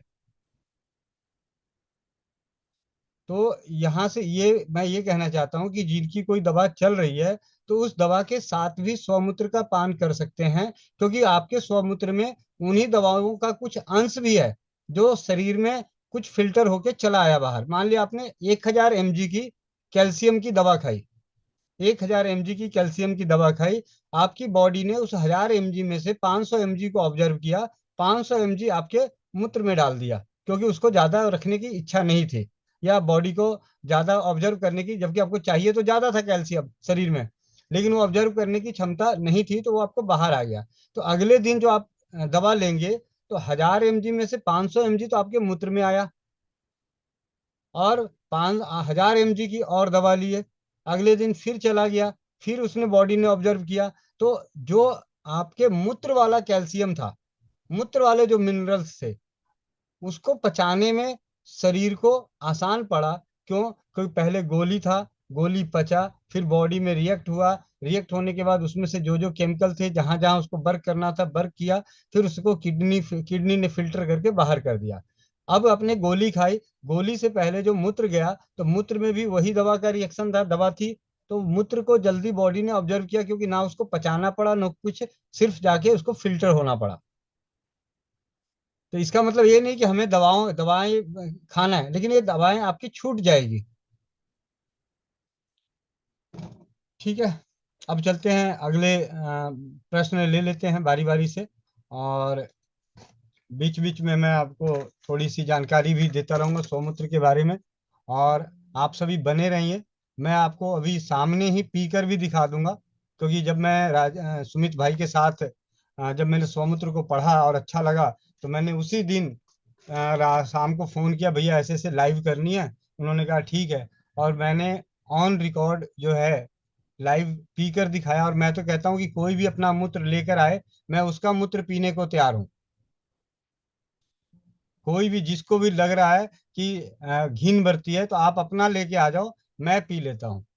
क्योंकि इसके जो पढ़ने के बाद और प्रैक्टिकल कराने के बाद जो अनुभव आए हैं, अभी तो यहाँ पे बहुत सारे भाई आए नहीं है, बहुत सारे ऐसे अनुभव हैं जो यूट्यूब पे भी डले हुए हैं, असाध्य बीमारियों के भी, जो हमारे प्रयासों से, कुछ ऐसे लोग भी हैं जिन्होंने पर्दे के पीछे से मेरे को जानकारी दी। जैसे मैं धीरज भाई के एक प्रोग्राम था, वहां पे गया था, तो वहां पे सौमुद्र के बारे में चर्चा हुई, तो वहां के जो महात्मा वगैरह थे उन्होंने बोला कि मैंने बेंगलोर में कई एड्स रोगियों को सौमुद्र दे के एड्स जो है उनका निगेटिव हो गया। तो ऐसे अनेकों अनुभव हैं, बहुत से जो अ, अनेकों अनुभव हैं, गिनती नहीं करा सकता। मतलब अभी बेंगलोर में ही एक भाई हैं जो 115 किलो के हैं, उनको कमर दर्द की भयानक समस्या थी और बहुत सारी तकलीफें थी, तो वजन भी कम हो रहा है, दर्द भी गायब हो गया। उन्होंने एक ऑडियो रूप में भी भेजा था, आदर्श भाई हैं बेंगलोर से, तो उनका मैं ऑडियो क्लिप चैनल पे भी डाल दिया था। तो या बीच बीच में आपने देखते होंगे कि ऑडियो भेजता रहता हूँ, या जो भी जैसा होता है सौमित्र के ऊपर अनुभव। एक हमारे आपके हरियाणा के ही भाई हैं, वो कुछ वेल्डिंग मटेरियल का, एल्युमिनियम वेल्डिंग का काम करते हैं, जहाँ पे दरवाजे वगैरह बनते हैं, ग्रिल्स वगैरह बनते हैं। तो उनको जो काटने के लिए जो मशीन चलती है गोल सी, वो उनके हाथ पे लग गई थी, और उन्होंने बिना किसी दवा के सिर्फ स्वमूत्र से जख्म भी ठीक हुआ, जबकि वो हड्डी तक दिख रही थी, इतना भयानक कट गया था। तो जख्म भी ठीक हो गया, निशान भी गायब हो गए, और जले का मतलब किसी भी बीमारी में, अब ये समझिए कि अगर कोई जहर खा के मर रहा है, तो उसको किसी भी इंसान का मूत्र पिला दो तो उसका जहर उतर जाता है। तो ऐसे आयुर्वेद की परिभाषा में इसे विषघन बोला जाता है, यानी जहर को, जहर का नष्ट करने वाला, जहर को नाश करने वाला। तो जब हम पिएंगे तो हमारे शरीर के जहर को नाश ही करेगा। अब बिल पावर रचना गुप्ता दीदी, आपके माइक को अनम्यूट किया गया। जी भैया, मुझे ये पूछना था कि मेरे बाल, एक बार मैंने ना अपने बालों को स्ट्रेटनिंग करवाई थी। बहुत बहुत ज्यादा झड़े थे, तो मुझे पार्लर वाले ने सजेस्ट किया कि आप अपने बाल को स्ट्रेट करवा लीजिए। करवा तो लिया भैया, लेकिन उसके बाद से बाल मतलब छोटे ही होते चले जा रहे हैं, और वो ग्रोथ तो बिल्कुल है ही नहीं, और फिर में बाल एकदम कम होते जा रहे हैं। तो इसके लिए क्या सौमूत्र लेके बालों में लगा के कुछ किया जा सकता है? हाँ जी, हाँ जी दीदी। तो इसको कैसे करना है भैया? आप सुबह जब आप उठती हैं, जो आपका मूत्र त्याग होता है, तो उसका शुरू का थोड़ा सा 10-15 हाँ, ml, मतलब स्वमूत्र को बोला जाता है सांप। मतलब हाँ। सांप का जो है अगला हिस्सा भी नुकसानदायक है और पिछला हिस्सा भी नुकसानदायक है। सांप अच्छा। को अगर आगे से छुआ तब भी डंक मारेगा, और पीछे गलती से पैर रख दिया, पूछ पूछ पे पैर रख दिया, तब भी वो डंक मारेगा। हाँ, हाँ। तो मतलब पीछे वाले में कोई असर नहीं होता, इसलिए उसको बोला जाता है पीछे का नहीं लेना है, और आगे वाले में जहर होता है, इसलिए नहीं लेना है। तो कहने मतलब शुरू अच्छा। का 10-15 ml 20 ml छोड़ दीजिए, और आखिरी का 15-20 ml छोड़ दीजिए, बीच का आप लीजिए, और इसको रख के आप इसे बालों में अच्छे से मसाज कर लीजिए, बालों की जड़ों में। मतलब ऐसा समझिएगा, मतलब आप ये समझिए ना कि दीदी ने जैसे बोला ना, प्रियंका दीदी ने, कि मैं कभी बाहर का टॉयलेट यूज करती हूँ तो मुझे अफसोस होता है कि मैं अपना अमृत वेस्ट कर रही हूँ। तो वो समझ हम्म। के आप इसको सबसे कीमती, ताकि एक एक बूंद का आनंद ले लीजिए। तो इस तरीके से आप इसे प्रयोग कीजिए, और जब वो 10-15 मिनट रह जाए उसके बाद बाल को आप धो लीजिए, शैम्पू की भी जरूरत नहीं पड़ती। मतलब इसको यूज करेंगे, अगर बाल ऑयली है तो शैम्पू भी नहीं लगाना पड़ेगा? नहीं नहीं, शैम्पू की जरूरत नहीं पड़ेगी। अच्छा। हम्म। तो अभी जो शैम्पू वगैरह यूज कर रही हूँ, अगर पहले तो अभी तो मतलब अभी सोच के ही पहले घिन आ रही कि मैं इसको कैसे यूज करूंगी, कोई क्योंकि बात नहीं, किए। एक काम करना, आप अपना एड्रेस देना, मैं अपना मूत्र पैक करके भेज दूंगा शैम्पू की सबसे सुंदर बोतल में। अरे बाप रे! ठीक है। और उसकी कीमत तो थोड़ा कीमती है जी, बहुत कीमती है। तो अभी इसका जीता जागता उदाहरण बताता हूँ। बॉम्बे की एक संस्था, बॉम्बे की एक आयुर्वेदिक, मैं नाम नहीं लेना चाहूंगा, लेकिन वो कैंसर की दवाई देती है, और कैंसर की दवा देने के प्रोसीजर, उनके दो प्रोसीजर हैं। पहला प्रोसीजर कि आपको कैंसर की रिपोर्ट भेजनी है, दूसरा आपको अपना आधे लीटर मूत्र उनको भेजना होता है। मतलब आधा अच्छा। आधा लीटर 250 ml मूत्र भेजना होता है। तो वो कहते हैं कि हाँ। हम आपकी मूत्र की जांच करके हम आपको दवाई बना के देंगे। ठीक है। अच्छा। मुझे लगता है कि वो क्या करते हैं, आपका मूत्र तो जब पहुंचेगा पहुंचेगा, उससे पहले वो दवा पैक करके अच्छी सी पैकिंग में 32,000 रुपये में आती है। अच्छा अच्छा, मतलब वो आपके ही सबूत को 32,000 में दे देते हैं। आपका भी दिया कि नहीं दिया, भगवान ही मालिक है। भैया ये अभी जो अभी बता रही थी कि डॉक्टरों के बारे में कि डॉक्टर ऑपरेशन करने को बोल रहे हैं, दवा खाने बोल रहे हैं एलोपैथ वाले। भैया डॉक्टरों को तो मैंने भी बहुत झेला। मैं तो डॉक्टरों की बारीकियों से इतना वाकिफ हूँ। मतलब मुझे तो डॉक्टर ने ऑपरेशन तक करने बोल दिया था कि ऑपरेशन आपको करवाना ही पड़ेगा, लेकिन नीतू दीदी की उससे बच गई ऑपरेशन कराने से, और कुछ हेल्थ सप्लीमेंट्स वगैरह लिए तो उससे मैं ठीक हुई। लेकिन डॉक्टर का रहता है कि आप कितनी जल्दी अपना ऑपरेशन करा लीजिए, वहां एडमिट हो जाइए, वो सारी चीजें करके। डॉक्टर की दवा आप विश्वास नहीं करेंगे भैया, मैंने 6,000 की दवाई अपनी ऐसी उठा के कूड़े में फेंकी थी, क्योंकि उससे आराम नहीं हो रहा था, मेरे पैर खराब होते जा रहे थे। तो एलोपैथ से तो मैं भी बहुत भागती हूँ भैया। मतलब डॉक्टरों की बारीकियों से इतनी वाकिफ हूँ। आपको एक बार अच्छी दवाई देते हैं ठीक करने के लिए, दूसरी बार आपको दवाई देते हैं थोड़ा बीमार करने के लिए, ताकि आप उनके पके पकाए कस्टमर बन जाइए और उनके उनके साथ आप जिंदगी भर लगे रहिए। अभी यहाँ पे आपकी बात से एक बात और याद आ गई, अन टॉपिक है, इस टॉपिक पे नहीं है। आजकल आपने देखा होगा कई कंपनियों द्वारा, गवर्नमेंट द्वारा साल में हम्म आपको 2 बार फ्री हेल्थ चेकअप कराया जाता है। हम्म। या वो कहते हैं कि आप अपनी हेल्थ रिपोर्ट सबमिट करो, या तो हाँ फ्री में होती है हेल्थ हेल्थ चेकअप, या फ्री में वो होता है। तो मैं हम्म आपको, आप सभी गौर कीजिए कि पहले कोई 60 साल में रिटायर होता था तो कितने साल तक पेंशन लेता था? लगभग लगभग बहुत। लगभग लगभग 70 75 80 साल तक। हम्म। और आज रिटायर होने से पहले ही बीमार हो जाता है, क्योंकि उसको नौकरी लगते ही, मतलब हर महीने साल में 2 बार जांचे, और जांच के दौरान 56 पेज की जांच हो गई तो कहीं ना कहीं कुछ ना कुछ बढ़ा रहता है, उसी को लेके वो चिंतित रहता है और उसी माया जाल में दबाव में आ जाता है। तो गवर्नमेंट भी चाहती है कि इनको पेंशन ना देना पड़े, ठीक है, जल्दी मर जाए मियाँ बीवी दोनों। भैया ये बात आप एकदम सही कह रहे हैं। मिर्जापुर के एक डॉक्टर है, मैं नाम नहीं लूंगी।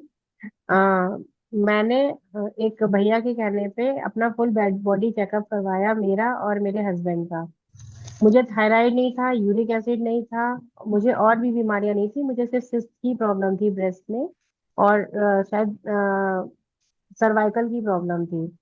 उस रिपोर्ट में उन्होंने मेरा थायराइड इतना बढ़ा निकाल दिया, मेरा यूरिक एसिड निकाल दिया, दुनिया भर की। मेरी तो डॉक्टर से बहस हो गई कैसे। मैंने कहा, आप मुझे पागल वागल समझते हैं क्या डॉक्टर साहब? बोले क्या हुआ मैम?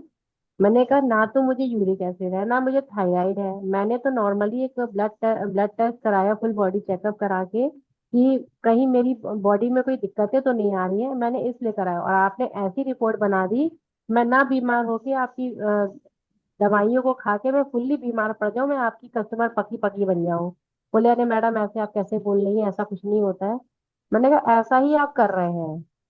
उसके बाद से तो मैं उनके पास से आई ना, तो फिर गई वापस उनके पास, लेकिन अब वो तो बहुत ही मतलब शेम ऑन रहते हैं कि मैंने ऐसे किया वैसे किया। मैंने कहा, आप लोग चाहो ना तो अच्छे खासे मरीज को बीमार करके उनको पता नहीं क्या ही बना दो आप लोग। जी दीदी, बहुत बहुत धन्यवाद। अब हैंड रेस बहुत ज्यादा है, बाकियों का भी लेते हैं। हाँ हाँ ठीक है भैया। ठीक है मैं दीदी। आप पूनम लखोटिया बहन, पूनम लखोटिया बहन, जल्दी से माइक अनम्यूट करो। 3 3 6 4 10। वंदे मातरम भैया। वंदे मातरम। भैया एक दीदी है, उनको भी ना और कोई दिक्कत नहीं है, बाकी कंसीव नहीं हो रहा है, तो उनको भी ये करवा दे। हाँ जी, करवा दो। मसाज और पीने को। जी भैया। ठीक है। और एक बात और सभी को बताना चाहूंगा कि आप सभी लोग इनकी पुस्तकें मंगा के स्वाध्याय कीजिए, ताकि किसी को, देखो अभी क्या है, कही कहाई बातें होती हैं। कई बार क्या है, वीडियो ढूंढना देना, इतना लंबा वीडियो सुनना, इतने बड़े अनुभव को कई बार इस चक्कर में आप फंस मतलब हो जाता है। तो अगर आपके पास किताब रहेगा तो आप किताब की फोटो भी भेज सकते हो। देखो जी, ये तो हम थोड़ी बोल रहे हैं, किताबों में भी बोल रहा है, एक प्रमाण दिखा सकते हैं। अगर उनको नहीं भी भेज सकते तो फोटो खींच के भेज सकते हैं कि हाँ जी, ये वाली किताब आप पढ़ के देख लो। भाई डॉक्टर भी तो डॉक्टरी किताब पढ़ के ही डॉक्टर बनता है। आयुर्वेद वाले भी तो आयुर्वेद के ग्रंथों को पढ़ के ही बनते हैं। हर चीज तो हर कोई तो आज पढ़ के ही बन रहा है। तो जितना ज्यादा अपने ऊपर, अपने स्वाध्याय के ऊपर आप खर्च करेंगे, वो एक चीज और होगा। देखिए, आज आपने स्वमूत्र चिकित्सा की, रसोई घर चिकित्सा की, स्वदेशी चिकित्सा की पुस्तकें आपने घर में रख ली। आप उसे अपना रहे हो नहीं अपना रहे हो, अपना आपको अपनाने का मौका मिल रहा है नहीं मिल रहा है, बात की बात है। लेकिन शायद संजोग दूसरी तीसरी पीढ़ी में आपके ये किताबें रखी रहे, कभी रद्दी वाले में ना बिके, और वो हमारी पुरानी दादी नानी की बंदूक संदूक में रखा रहे, और आपके जाने के बाद संदूक को खोला जाए तो उसमें उन्होंने देखा स्वमूत्र चिकित्सा, तो कहेगा यार ये दादी ये क्या था। मई या तो ज्यादा पढ़ा लिखा होगा तो फेंक देगा, और उसका नसीब अगर अच्छा होगा तो गलती से वो दिमाग में बात बैठेगी तो गलती से पढ़ के देख लेगा कि स्वमूत्र चिकित्सा लिखा हुआ है, और उन्हीं दिनों में आपका जो तीसरी पीढ़ी है बीमार रहे या बीमारी से ग्रसित रहे, तो हो सकता है वो जिज्ञासा के तौर पे वो थोड़ा सा पढ़ना शुरू करे। तो जैसे ही वो पढ़ेगा तो उसको अच्छा लगेगा तो कर लिया, तो उसके नसीब में अच्छा होना होगा। तो इसीलिए हमें रखना चाहिए।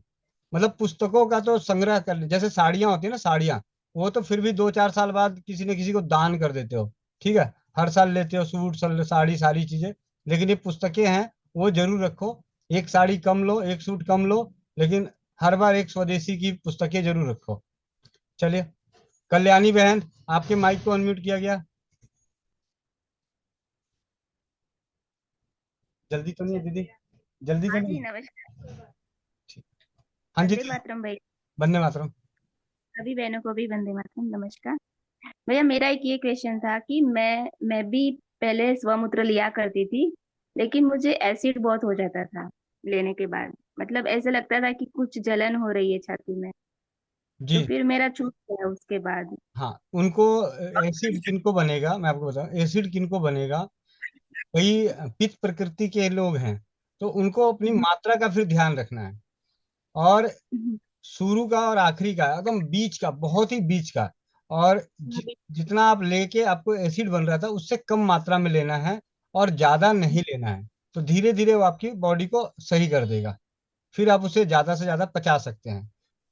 जैसे मैं अगर उदाहरण की बात करूं कि शुरू में जब मैंने शुरुआत करी तो मैं तो फिर पूरे पूरे दिन का भी पी लिया, तब भी मेरे को कोई दिक्कत नहीं। मेरी तो और वाक शक्ति, बोलने की शक्ति, काम करने की शक्ति अद्भुत होती गई। अभी आप सभी को मालूम है कि मेरे यहाँ छठ पूजा होनी थी, मैंने 4 दिन पहले से ही पूरे दिन का स्वमूत्र पीना शुरू कर दिया था, ताकि छठ वाले दिन नहीं खाऊं पी तो मेरे को कमजोरी ना आए।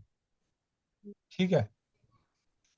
आ, और भैया, ये भी पूछना था कि पीरियड्स में क्या ले सकते हैं?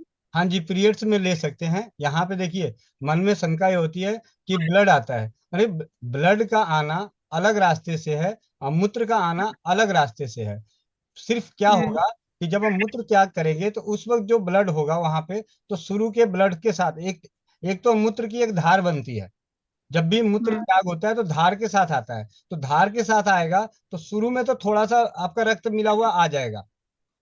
शुरू में उसकी बॉडी से जो टच किया हुआ रहेगा वो रक्त के साथ आ जाएगा, लेकिन शुरू में तो छोड़ना ही है।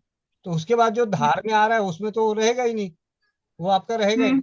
अब आ जाते हैं आर्म स्ट्रॉन्ग की किताब में। आर्म स्ट्रॉन्ग ने अपनी जीवनी में लिखा कि उन्होंने तो मवाद भरे, पीप भरे स्वमूत्र को खुद भी पिया, दूसरे के मूत्र को खुद पिया और उसको पिलाया। तो अगली जो खुराक आई मूत्र में उसमें मवाद कम आया। मतलब तो उन्होंने घृणा की भावना को हटाने के लिए उन्होंने दूसरे का मूत्र का पिया, और उसके बाद उसी का जो मवाद वाला था उसको भी पिलाया कि देखो जी, जब मैं पी सकता हूँ तुम्हारे मूत्र को। तो होता है ना कई बार, तो उन्होंने जितना आर्म स्ट्रॉन्ग जी ने जो काम करा स्वमूत्र के ऊपर, वो भी मतलब किस तरीके से, और उनकी प्रेरणा लेके फिर भारत के वैद्यों ने, खास करके गुजरात और महाराष्ट्र, इनमें इन दोनों का बहुत बड़ा योगदान है। गुजरात और महाराष्ट्र के, और कुछ वैद्य बनारस के, उनका बहुत बड़ा योगदान है। और मुरारजी देसाई का तो योगदान इस कदर रहा कि मुरारजी देसाई के सुनने के बाद भारत के लोगों ने मूत्र से घृणा शुरू कर दी, और जर्मनी, चाइना जैसे विकसित देश उसी मूत्र को इकट्ठा करके इंजेक्शन बनाने शुरू कर दिए, वो भी पब्लिक टॉयलेट का, वो भी पब्लिक टॉयलेट का। आज 15,000 रुपए में हार्ट का इंजेक्शन आता है जो आपको लगाया जाता है हार्ट अटैक में, वो पब्लिक यूरिन, पब्लिक टॉयलेट के से तैयार किया जाता है। ओह ओह। ठीक है। अच्छा। और जब स्वमूत्र चिकित्सा के प्रचार प्रसार के दौरान मुझे इंग्लैंड से जानकारी मिली कि इंग्लैंड में तो मल को भी खिलाया जाता है, मतलब, क्या? ठीक है, ओहो। मल को भी खिलाया जाता है, और वहां पे आपका नहीं दूसरे का, वो भी सैसे में पैक करके। इस ओहो। तो ऐसे। चिकित्सा क्षेत्र में मतलब ऐसा है ना, मतलब बहुत कुछ है, लेकिन जरूरत है हमें जो अपना है, और ये अपने मूत्र को तो हम अपनी क्वालिटी खुद हमारे हाथों में है।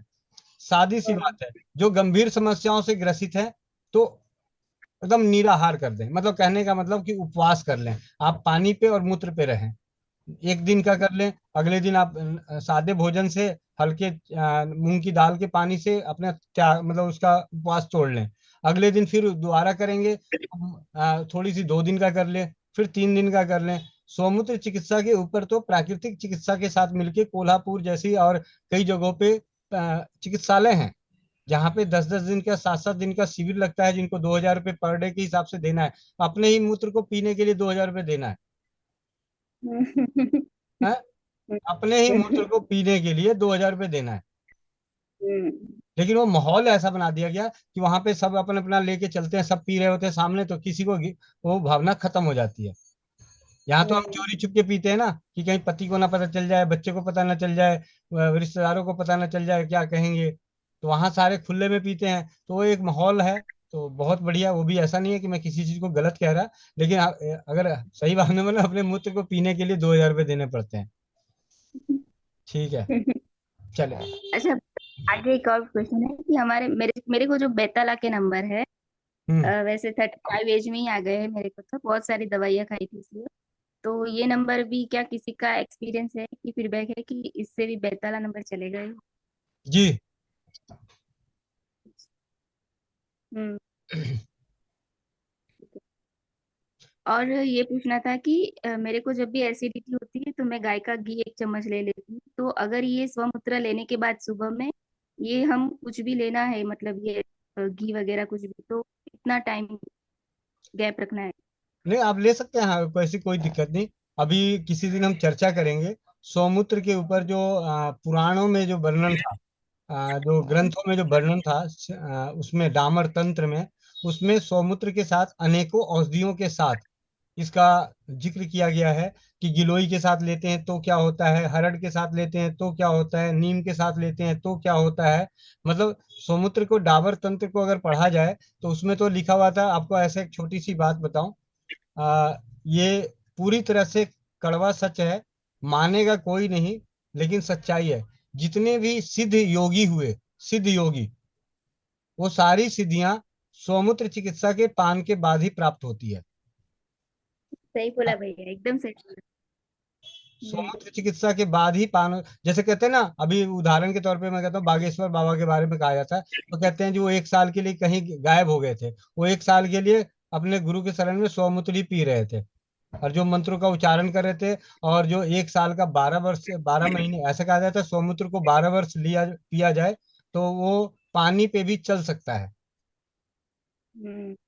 तो शरीर इतना हल्का हो जाता है। तो ये सारी ऐसे कुछ चीजों पे अगर जैसे विश्वास नहीं होता तो अलग बात है, हम उनको साइड कर देते, लेकिन हमने तो भाई हाथों देखा देखा है, कट गया तो ठीक हो रहा है, आंखों में दर्द हो रहा है, पेट में। मेरा तो जो पहला अनुभव था, बेहतरीन अनुभव, जो सबसे अकेला, कि मैं जब आ रहा था तो मेरे को एकाएक हाथ में ऐसा लग रहा था दर्द, मतलब झटके का दर्द हो रहा था, और मुझे उस दिन रचना दीदी थी, अर्चना दीदी, रोहतक से, तो फोन पे बनी हुई थी, अब मेरे से बात करने की इच्छा नहीं हो रही थी, बात मैं इसलिए कर रहा था ताकि मेरा दर्द ना पता चले, और बस के सफर में था, मैं कहा जल्दी बस उतरे रुके कि मैं जाके फिर उतनी देर में मेरे को मूत्र का त्याग लगा, और मैं बस से उतरा तो मैंने मूत्र अपने उसी हाथ पे ही कर दिया, और घर पहुंचा, नवादा मेट्रो स्टेशन और मेरे घर के बीच में 8 मिनट का पैदल का रास्ता था, और घर पहुंचा तो पता चला वो दर्द ही गायब हो गया।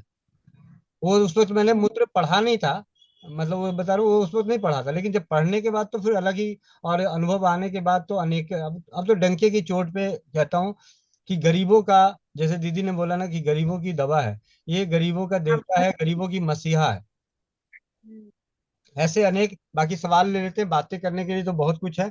और बीच में मैं एक, ये डॉक्टर जी के ठक्कर हैं, इनकी कुछ शायरियां हैं, वो एक शायरी अभी पढ़ता हूँ, 5 शायरियां हैं, तो मैं बीच बीच में सवाल लेते हुए पढ़ दूं। जिंदगी खूबसूरत है हमें जीना नहीं आया, जिंदगी खूबसूरत है हमें जीना नहीं आया, नशा हर चीज में है हमें पीना नहीं आया। ठीक है। अगला सवाल हम करते हैं, हैंड रेस करते हैं। रूपाली गायकवाड़ दीदी, आप अपने माइक को अनम्यूट कीजिए जल्दी जल्दी। रूपाली गायकवाड़ दीदी। वंदे मातरम भैया जी। वंदे मातरम, वंदे मातरम। हाँ भैया जी, मेरा ये फीडबैक था। मैं जी बचपन में तो छूटी थी ना, तो मेरे कान में चींटी गई थी। तो रात का समय था, माँ ने मुझे उठाया और सोमूत्र का 2-3 थेम कान में डाला, तो वो चींटी बाहर आ गई। ये जी मेरा फीडबैक था। और प्रियंका दीदी का तो पूरा ये सुनने के बाद तो बहुत अच्छा लगा। वो बहुत बहादुर थी। तो इतना परिवार के एक बाजू परिवार, और वो मतलब इनकी बहादुरी को तो पूरा सलाम भैया जी। जी आ, मुझे ये कहना था कि जो आप बोलते हैं ना कि मरता वो क्या न करता, ये बात मुझे अब उन्हें सुनने के बाद याद आ गई कि उनकी स्थिति भी वही थी कि उन्होंने सब कुछ करने के बाद ये सोमूत्र का किया। तो उनकी स्थिति आपकी वो वाक्य के समान थी, ऐसा मुझे लगा। जी। वंदे मातरम दीदी, बहुत बहुत धन्यवाद। दीप्ति शर्मा दीदी, आप अपने माइक को अनम्यूट कीजिए। दीप्ति वंदे शर्मा। मात जी जी दीदी। भैया जी, वंदे मातरम भैया जी। जी। हेलो। हाँ जी, हाँ जी जी दीदी। जी भैया जी, प्रियंका दीदी का आज अनुभव सुन के बहुत अच्छा लगा। ऐसा लगा कि क्यों हम इधर उधर भटक रहे हैं जब हमारे पास ही औषधि इतनी अच्छी है। तो मैं इसके लिए बारे में ये पूछना चाह रही थी भैया जी कि ये जो हार्निया के पेशेंट रहते हैं जी। उनके लिए कैसे उपयोग करवा सकते हैं उनको? ये एक ऐसी औषधि है, इसका उपयोग करने का एक ही तरीका है, इसमें बाकी कोई तरीका अलग नहीं है। विधि विधान सिंपल है। शुरू का और आखिरी का छोड़ना है, बीच का लेना है, और सुबह और शाम लेना है। पूरे दिन का इकट्ठा करके उससे एड़ी से लेके चोटी तक मालिश करनी है, मसाज करनी है। और मसाज करने के लिए उसको हल्का गर्म करके किया जाए तो सोने पे सुहागा, और गर्म करने के लिए धूप में रख के गर्म किया जाए। धूप की व्यवस्था ना हो तो उसे गर्म पानी के बीच में इसके पतीले को रख के उसको गर्म करके मालिश किया जाए। और मालिश करने के आधे पौने घंटे बाद हल्के गुनगुने पानी से स्नान करना चाहिए। ये सर्वसाधारण तरीका है हर बीमारी में।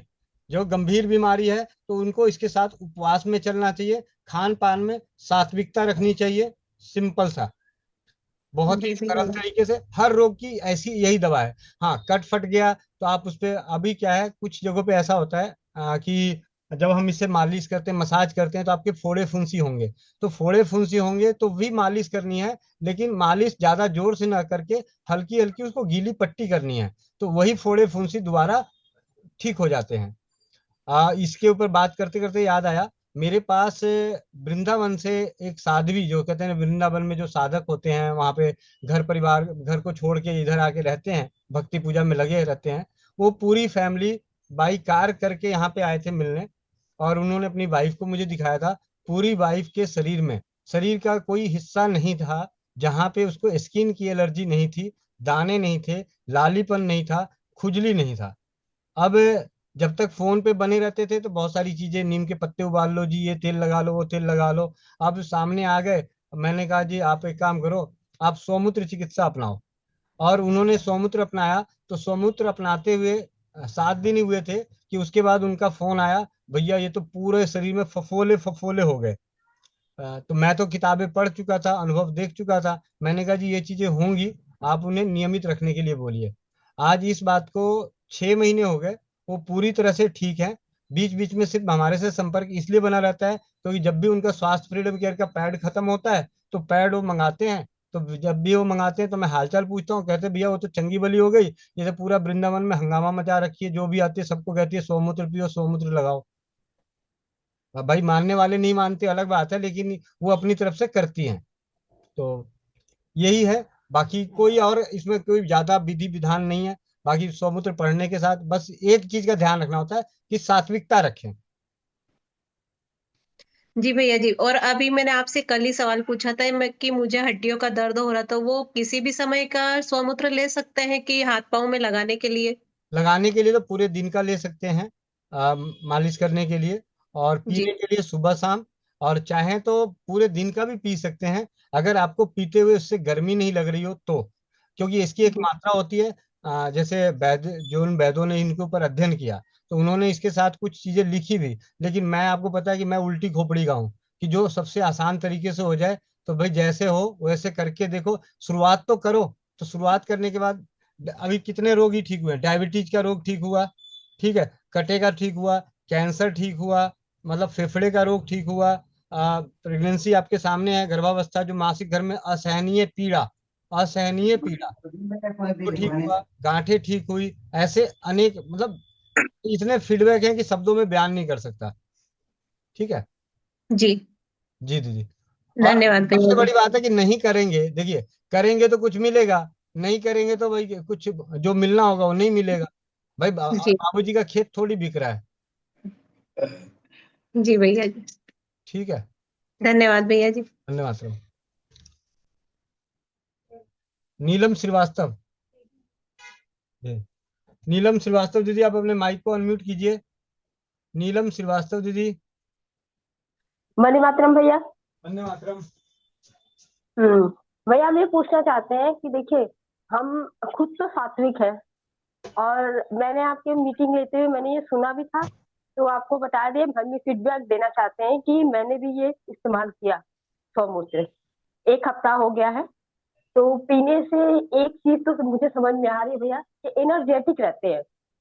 अगर हम नींद भी कम लेते हैं, 4 घंटा 5 घंटा भी नींद ले लिए तो बहुत है बॉडी को, तो सारे दिन स्फूर्ति रहती है, हम काम करने में आलस नहीं आता। हाँ, अभी मुझे ये नहीं पता था कि बाल झड़ने में भी लगा सकते हैं। भैया बाल इधर बहुत झड़ रहा है, तो ये क्या, इसके लिए हम पूछना चाहते हैं कि क्या ये रोज लगाना है कि हफ्ते में 2 दिन 3 दिन? देखो जी, अब यहाँ पे आप ही लोगों की खोपड़ी खोलता हूँ। ठीक है। हम्म। अगर डॉक्टर की दवाई लेना होता है तो एक दिन हाँ लेते हाँ हो या रोज लेते हो? भैया 5 दिन तो लगातार एंटीबायोटिक के साथ, उसके बाद धीरे धीरे डोज वो बढ़ाते रहते हैं, एकदम कम करते हैं वैसे। तो उस तरीके से आप मतलब रोज कर सकते हैं। जैसे देखिए, माँ बहनें रोज बाल नहीं धोती तो वो अलग बात है, हम्म। रोज बाल हाँ धोती हाँ। तो रोज लगा सकते हैं। अच्छा, इसका कोई साइड इफेक्ट नहीं, कुछ भी नहीं, आप लगा सकते हैं। अरे क्या और साइड, क्या एक साइड इफेक्ट है? ज्यादा से ज्यादा यही साइड इफेक्ट है कि आपका धन आपका आपके हाथ से गिर गया। सही बात है। आज तो बड़ा अच्छा लगा दीदी का सुन के, बहुत बहुत धन्यवाद उनसे, उनकी बातें सुन के, और ये सब सारी बहनों की एक्सपीरियंस सुन के थोड़ा सा खुद ही मोटिवेशन हुए, और अच्छा लगा, और हिम्मत आई कि लोगों को हम बता सकते हैं। एक बात और पूछना था भैया, क्या हम किसी अपना सोमूत्र किसी और को दे सकते हैं? मतलब जी आंखों में प्रॉब्लम हो तो डालने के लिए दे सकते हैं, कोई दिक्कत नहीं उससे? जी, दे सकते हैं। सौमूत्र चिकित्सा हम्म। अध्याय के आधार पे कहा गया है कि अगर किसी स्त्री को देना हो, मान लिया कि आपकी माता जी को आपको देना है, और आपको कोई ऐसा रोग हाँ लग हाँ या आपको घृणा हो रही है, तो आप आपके लिए हाँ उत्तम ये रहेगा कि वो आपकी बेटी हो, आपकी माँ हो, आपकी बहन हो। मतलब हाँ। पुरुष को पुरुष का, स्त्री को स्त्री का, अपने ही खून का, अच्छा, दे सकते हैं। अपने ही खून का। तो ये हम दे सकते हैं। अगर मतलब बाप को दिक्कत है तो बेटे का पी सकता है, या अपने वो बाप का पी सकता है, अपने भाई का पी सकता है। लेकिन जो जिसका पीना है उसको अपनी सात्विकता रखनी है, ताकि उसको कोई दिक्कत ना हो।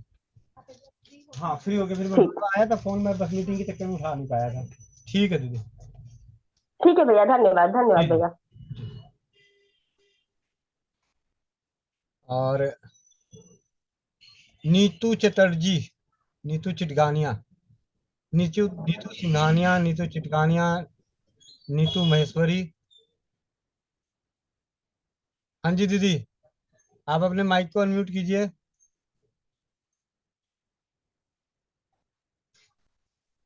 माइक अनम्यूट कीजिए। डबल क्लिक क्यों कर रहे हो, एक क्लिक करो। भैया मैं एक बात पूछ रही हूँ, ऐसे तो मैं लेती हूँ लेकिन मुझे एक चीज का कंफर्मेशन करना है। जैसे कल एकादशी है, एकादशी का व्रत करती हूँ, तो भैया व्रत में ले सकते हैं ना? मैं श्योर नहीं हूँ उस चीज में। देखो जी, अगर व्रत के दिन में भगवान किसी से झगड़ा कर सकते हैं, ठीक है, व्रत के दिन में किसी के लिए बुराई सोच सकते हैं, तो ये अमृत जैसा जूस क्यों नहीं ले सकते? मेरे हिसाब से, ठीक है। मेरे हिसाब से ले सकते हैं, क्योंकि देखो ऐसे भी देखो जी, व्रत हम बड़े से बड़ा पूजा करते हैं, उस वक्त भी तो मूत्र अपने अंदर ही था, है, शरीर आपके शरीर में ही तो था, और निकाल के दोबारा पी लिया तो शरीर में ही तो गया। बस वही श्योर करना था भैया। ऐसे तो मैं लेती हूँ, लेकिन व्रत के दिन मैं ली भी हूँ। हाँ और वो भैया से बात भी की, तो फिर मेरे को लगा कि नहीं, मन में शांति करके ले लेती हूँ, कोई दिक्कत नहीं है। फिर आपसे मैंने मैसेज पे पूछा भी था, लेकिन मैं एक दो बार ली, फिर भी छोड़ दी, क्या पता लेना होता नहीं होता है। फिर मैं आपसे पूछ के कंफर्म कर लेती हूँ कि भाई लेना है तो सारा दिन मैं उसी में ही रहूंगी, क्या दिक्कत है। देखिए दीदी, मैं आपको छोटी सी बात बताऊं, इस दुनिया में सबसे जो गलत कर्म है, गलत कर्म जैसे चोरी है, डाका है, मर्डर करना है, ये सारे गलत कर्म है, ठीक है, लेकिन वो भी तो अपने पूजा करते हैं। रावण रावण जा था, राक्षस जाति का था, फिर भी वो भी तो पूजा ही करता था। यानी हमारी श्रद्धा क्या है, हमारा विश्वास, मतलब अगर सही कहा जाए तो असली पूजा तो वही है, मन साफ, मन का साफ होना चाहिए, तो पूजा संपन्न होती है। और व्रत का तो है कि व्रत है संकल्प, व्रत अब तो हम मैं तो कहता हूँ या तो उपवास बोलो, व्रत बोलो, तो व्रत का मतलब संकल्प है। आपने जी एकादशी का संकल्प अगर कर रही हैं, तो उस दिन आप संकल्प कर लीजिए कि आज के दिन तो चाहे जो मर्जी हो जाए, तो भगवान भी आगे लड़े तब भी किसी से ना लड़ो, ठीक है। तो ऐसी बात एनीवे, चलिए ले सकते हैं, मेरी तरफ से तो कोई दिक्कत नहीं, क्योंकि मैं तो यही चाहता हूँ कि भाई वो तो ऐसे भी शरीर में था, तब भी हम बड़े से बड़े मंदिरों में घुस गए। भाई वैष्णो देवी में या मंदिरों में चप्पल पहन के घुसने की इजाजत नहीं है, लेकिन आपके पेट में मल रहे उसके साथ चले जाओ, हैं, आपके मूत्राशय में मूत्र रहे चले जाओ, और गलती से वहां अनकंट्रोल एक दो बूंद टपक जाए तो कोई बात नहीं, हैं, फिर वहां पे कह देते हैं जी भगवान माफ करेगा, वो तो जानबूझ के थोड़ी किया था। तो सबसे बड़ा बात है कि मन का साफ बनिए, तन बस और कुछ नहीं, ठीक है। आगे चलते हैं। मीना रानी दीदी, मीना नारी नानी मी, वंदे मातरम भाई जी। वंदे मातरम। जैसे मेरा शुगर बीपी थायराइड सारी चीजें हैं जी, मैं भी ले सकूँ ये हाँ हाँ, सौमूत्र? आप तो जरूर लेना। तो सुबह का ही लेना है जी? हाँ जी, सुबह और शाम का। कितना कितना मैल लेना जी? ऐसे तो वजन के हिसाब से होता है, मौसम की प्रकृति के हिसाब से होता है, लेकिन आप आराम से एक आधे कप से शुरुआत कीजिए। शुरू में तो पहले दिन एक घूंट पी लीजिए बस, ठीक है, एक घूंट, आप बगल में एक गिलास पानी रखिएगा, फटाक से पी जाइएगा। दूसरे दिन दो घूंट, चार घूंट, ऐसे करते करते आधे कप, एक कप, फिर पूरा भी पी सकते हैं, ऐसी कोई दिक्कत नहीं। वैसे मेरी जैसे डेट भी बंद हो रही है, मैंने गर्मी भी बहुत ज्यादा लग रही जी। तो फिर आप इसकी मात्रा कम रखिएगा, और पानी ज्यादा पीजिएगा। जिनको भी गर्मी ज्यादा लगती है, जैसे उदाहरण के तौर पर हम गर्मी का इलाज करते हैं, भाई धनिया है, सौंफ है, मिश्री है, इसका पानी बना के पी सकते हैं, शरीर की गर्मी शांत मे, होगी, ठीक है। मेथी सौंफ और अजवाइन को तो पी रही जी मैं, मेथी सौंफ अजवाइन। नहीं, आप मेथी सौंफ अजवाइन मत पीजिए, आप धनिया सौंफ जीरे का पीजिए, ठीक है। गुलकंद खाइए, ठीक है। और वो सौभाग्य सूटी पाक ले आई थी जी मैं, वो भी ले सकूं मैं? सुबह की शुंठी पाक थोड़ी मात्रा, मतलब कम मात्रा में लीजिएगा। और जब भी कभी हम कोई गर्म चीज खा रहे हो और उसकी गर्माइश हमारे शरीर में बनी रहे, मतलब ज्यादा बनेगी, तो उसका जो डर और भय है, तो उसको खत्म करने के लिए एक तो घी की मात्रा करनी चाहिए, ठीक है, घी की मात्रा अपने सेवन करना चाहिए जीवन में। और नहीं तो फिर आप अपने शरीर में जो दूसरी चीजें हैं, जो ठंडी तासीर की चीजें हैं, उनका, अब मान लिया कि कोई दवा बहुत जरूरी है और वो गर्म दवा है, तो फिर हम क्या करेंगे, हम उसके साथ ठंडी तासीर की चीजों का सेवन साथ, उसके साथ ना करके आगे पीछे, क्योंकि उसी के साथ करेंगे तो क्या होगा, कई बार वो अपना वो असर छोड़ देगा। ठीक है भाई। और हाँ, ये सब चीज देखो दीदी, ऐसा है, टोटल गिन जुन के ना 100 साल जीने हैं, ठीक है, 100 साल बस, तो अपने आप, अब तो हाँ, अब तो है जी जीने की तमन्ना 100 साल, बोला अब 100 साल तक जिए। अब जीने की तमन्ना है ना, क्योंकि हाँ जी, ये तो जागरूक मैंने जागरूक। स्वस्थ समृद्ध परिवार से जुड़ने के बाद जब हम दूसरों की मदद करते हैं और हाँ जो खुशियां मिलती है, तो वो हाँ खुशियां जी, हाँ जी, लेने का मन हमेशा करता है, फिर लगता है कि हाँ लंबे जी, समय तक रहें। हाँ जी। जी जरूर अब तो कीजिए। जागरूक करना है जी, सब बहनों को बेटियों को सबको जागरूक करना है जी। हम सभी उदाहरण बनने हैं भविष्य के लिए। ये इतिहास लिखा जा रहा है। अभी ये छोटा सा मंच नजर आ रहा है, लेकिन ये इतिहास का वो पन्ना लिखा जा रहा है, शुरू के पन्ने लिखे जा रहे हैं। जी दीदी। धन्यवाद। जी। सिंपल सलूजा बहन, आप अपने माइक को अनम्यूट कीजिए।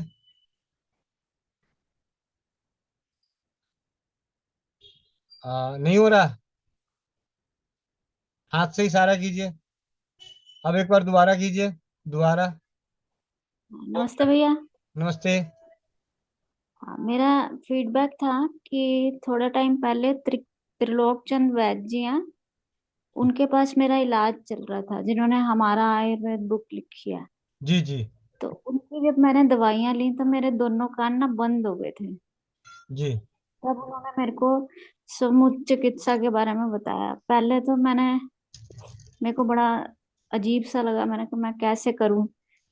तो लेकिन उसके बाद फिर मैंने 7 दिन का टाइम लिया। 7 दिन बाद मैं उनसे दोबारा मिली, तो मैंने उनसे पूछा कि भी मैं किस तरह से लूं। फिर उन्होंने मेरे को ना आंख में दवाई डालने वाली एक बोतल होती है, वो दी। कहते बेटा इसमें डाल लो, उसके बाद आप यूज करो खुद से। उसके बाद फिर मैंने ली। उनसे मैंने पूछा, मैंने कहा मैं नहीं ले पा रही हूँ। फिर भी उन्होंने मेरे को दोबारा दोबारा बोला, कहते इसके अलावा कोई इलाज नहीं है उसका। तो मैंने लिया। जब पहली बार जब मैंने इसको डाला तो मेरा कान खुल गया। लेकिन उस तब मेरे को बड़ा अच्छा लगा कि चलो खुल गया। लेकिन उसके दूसरे तीसरे दिन फिर बंद हो गया, क्योंकि मैंने दोबारा डाला नहीं। फिर उसके बाद मैंने उसको 15 दिन कॉन्टिन्यूसली करा, सुबह और शाम, रात को सोने से पहले और सुबह उठने के बाद। जब काम वाम हो जाता था, खाना वाना हो जाता था, उसके बाद जब हम लेटते हैं तब मैंने किया उसको। 2 बार किया। 15 दिन के बाद मेरे कान अपने आप खुल गए थे, और उसके बाद मेरे को आज तक जरूरत नहीं पड़ी, मेरे कानों में तकलीफ नहीं हुई कोई भी। बस मेरे को यही कहना था। धन्यवाद। बहुत बहुत धन्यवाद दीदी। और मैं यहाँ पे थोड़ी सी आपसे चर्चा हुई तो मैं बता रहा हूँ, वैद्य त्रिलोक चंद जी वो शख्सियत हैं जिन्होंने अपनी सरकारी नौकरी को करते हुए आयुर्वेद के प्रति जागरूकता बढ़ाने के लिए अपने खर्चे पे अलग अलग वैद्यों से, जिस जमाने में, आज के जमाने में तो बहुत सुविधाएं हैं, उस जमाने में पहले तो आयुर्वेद लाइब्रेरी में जाके आयुर्वेद को पढ़े लिखे, साथ ही साथ उन वैद्यों से संपर्क किए जिनके बारे में सुना जाता था कि उन्होंने इस चीज का इलाज किया, इसका इलाज उन्होंने किया, अच्छा हुआ। उनके पास जाकर या पत्र के माध्यम से उनसे वो नुस्खा जानने का प्रयास किए। कुछ लोग दे देते थे, कुछ लोग नहीं देते थे। तो उनके उन उपचारों को संग्रहित करके पुस्तक बनाते गए, एक छोटी पुस्तक, बड़ी पुस्तक, ऐसे कर करके कई भागों में हमारा आयुर्वेद छपता रहा। और आखिरी में उन्होंने हमारा आयुर्वेद 2020 में उन सभी पुस्तकों का एक संग्रह करके बड़ा पुस्तक बनाया, हमारा आयुर्वेद, जो 8वें संस्करण में, उसके 9वें संस्करण में और 10वें संस्करण में। और मेरे लिए वो दादा तुल्य हैं, क्योंकि उम्र में 84 साल हैं। और जब पहली बार उनसे मेरी चर्चा परिचर्चा हुई थी व्हाट्सएप के जरिए पे, तो उन्होंने, जब एक फीडबैक था किसी महाराष्ट्र के भाई का कि उसका ब्लड 4 पॉइंट था, डॉक्टरों ने ब्लड चढ़ाने के लिए बोला था और एडमिट होने के लिए बोला था, उसने जब ग्रुप में मैसेज डाला कि गोविंद भैया आपके माध्यम से इसको करने से मेरा ठीक हो गया, और वो फीडबैक जब उन तक पहुंची तो उन्होंने संपर्क किया और उसका नंबर मांग के उसके बारे में चर्चा परिचर्चा, उससे पूरी छानबीन करने के बाद फिर उस पुस्तक में इस भाई के भी अनुभवों को डाला, जबकि हम इस काबिल नहीं थे, तो उन्होंने इस काबिल भी बनाया। और एक दादा के रूप में हमेशा मुझे अच्छी सलाह, मार्गदर्शन देते हैं। और उनकी हमारा आयुर्वेद पुस्तक जो है उनके माध्यम से और मेरे माध्यम से भी सभी को उपलब्ध कराई जाती है। मैंने एक, जैसे मैं जितनी उनकी मदद कर सकता हूँ उनके विचारों को पहुंचाने का, तो वो कार्य भी करता हूँ। जी बहन, आपका बहुत बहुत धन्यवाद। सुषमा बहन, आपके माइक को अनम्यूट किया गया है। सुषमा बहन। मातरम भाई जी, वंदे मातरम भाई जी। वंदे मातरम दीदी। भैया शुगर की बीमारी में कैसे यूज कर सकते हैं ये समुद्र, इसके इसी बारे में पूछना था। इसी तरीके से लेने का विधि विधान एक ही है। ठीक है भैया। बस यही है कि आपको अपने भोजन का, मतलब जो कहते हैं ना, व्यवहार, खान पान, जो शुगर के परहेज हैं वो परहेज भी रखने हैं, और जैसे वो और दवाइयां भी ले रही हैं, मतलब एलोपैथी में चले हुए हैं। ले सकते हैं दवाइयों के साथ। मैंने अभी उससे पहले बताया ना। हाँ वही मैं तभी फिर मैंने कहा वैसे तो आंसर मिल गया है, फिर भी मैंने कहा एक बार कंफर्म कर लूं। जी दीदी। और भैया एक ऐसे परिवार में अब मैं उनको गठिया है, मतलब कि बहुत ज्यादा है, 15-16 साल से, तो उनको भी यूज करवा सकती हूँ मैं? हाँ जी दीदी। और फिर हाँ जी बोलो। अभी मैं इसी के अनुभव के आधार पे बता रहा हूँ, जो पुस्तकों में पढ़ा और कुछ भाइयों ने व्यक्तिगत रूप से अनुभव भी शेयर किए थे। तो पुस्तक में भी जो कहते हैं ना, हाथ पैर टेढ़े हो जाना, उंगलियां जोड़ टेढ़े हो जाना, गठिया का वो स्तर, तो हाँ ठीक जी। है, उस पुस्तक में 2-3 ही फीडबैक मिले पढ़ने को। लेकिन ये तो मालूम हुआ कि 2 लोग 3 लोग सही तो हुए हैं। तो देखो जी, किसी को करने में जो सब जगह से हारा हुआ है, तो उसको करने में क्या जाता है। हाँ जी। ठीक है। हाँ जी भैया, फिर कुछ अलग से मतलब वो वैसे तो अंग्रेजी दवाइयां ले रहे हैं, फिर मैं सोची थी, मैंने कहा उनके लिए कोई काढ़ा कूड़ा बता दूं, साथ में ये भी बता दूंगी, सौमूत्र भी बता दूंगी, सिम्बाम्बू चिकित्सा भी। काढ़े में अपना मतलब हल्दी मेथी सोंठ अजवाइन है, वजन अगर कम है तो अश्वगंधा जोड़ दिया। ठीक है। हाँ हाँ कप जी। बना के दे सकते हैं, तो उससे क्या है कि वो मूत्र में इनका गुण आ जाएगा, और यही मूत्र वही मूत्र और दवा से परिपूर्ण हो जाएगा। फिर उनके मालिश के लिए बोलूं या फिर पट्टी के लिए बोलूं? जैसे उनके वो हार्ड से भी इतने मोटे मोटे हो रहे हैं, जहाँ पे ज्वाइंट है ना, वो पैरों पे हाथों पे जहाँ भी ज्वाइंट है वो मोटे मोटे गांठ सी जकती हो गई है। मालिश करके गीली पट्टी करने को। मालिश करके गिल्ली पट्टी बोलूं? हाँ, और उस पे मूत्र को डालते रहने का, ताकि गीला हो जाए, गीला रहे। ताकि वो सूखे ना, मतलब गिल्ली ही रही हाँ पट्टी। हाँ हाँ। जैसे मूत्र इकट्ठा, और जैसे इसके मूत्र का जो मालिश के रूप में अद्भुत फायदा लेना होता है, तो जितना पुराना, यानी कम से कम 7 दिन पुराना मूत्र का इस्तेमाल करें तो बहुत बढ़िया। ठीक है भैया। मतलब शुगर में ऐसे 3 टाइम ले सकते हैं शुगर की उसमें? हाँ, 3 टाइम ले या सकते हैं। तीन या कभी भी कितना मर्जी ले लो, ऐसा कोई वो चक्कर नहीं है? से कुछ नहीं, 3 टाइम ले सकते हैं। गंभीर रोग से ग्रसित वो उपवास चिकित्सा भी कर सकते हैं। शुरू में तो पहले अपनी आदत डालें मूत्र के प्रति। जैसे मूत्र से घृणा खत्म हो जाए, मूत्र पीने की हिम्मत आ जाए, मूत्र पीना शुरू कर दें, तो फिर वो धीरे धीरे उपवास पे आए। 1 दिन का उपवास मूत्र पे, मूत्र और पानी। दूसरे दिन फिर अगली बार 2 दिन का, फिर 3 दिन का, ऐसे करके 7 से 10 दिन, 40-40 दिन तक का मूत्र के साथ उपवास किया जाता है। और मूत्र पीने के बाद किसी भी प्रकार की कमजोरी फील नहीं होती। ठीक है भैया जी। ठीक है दीदी, धन्यवाद। धन्यवाद भैया जी, धन्यवाद।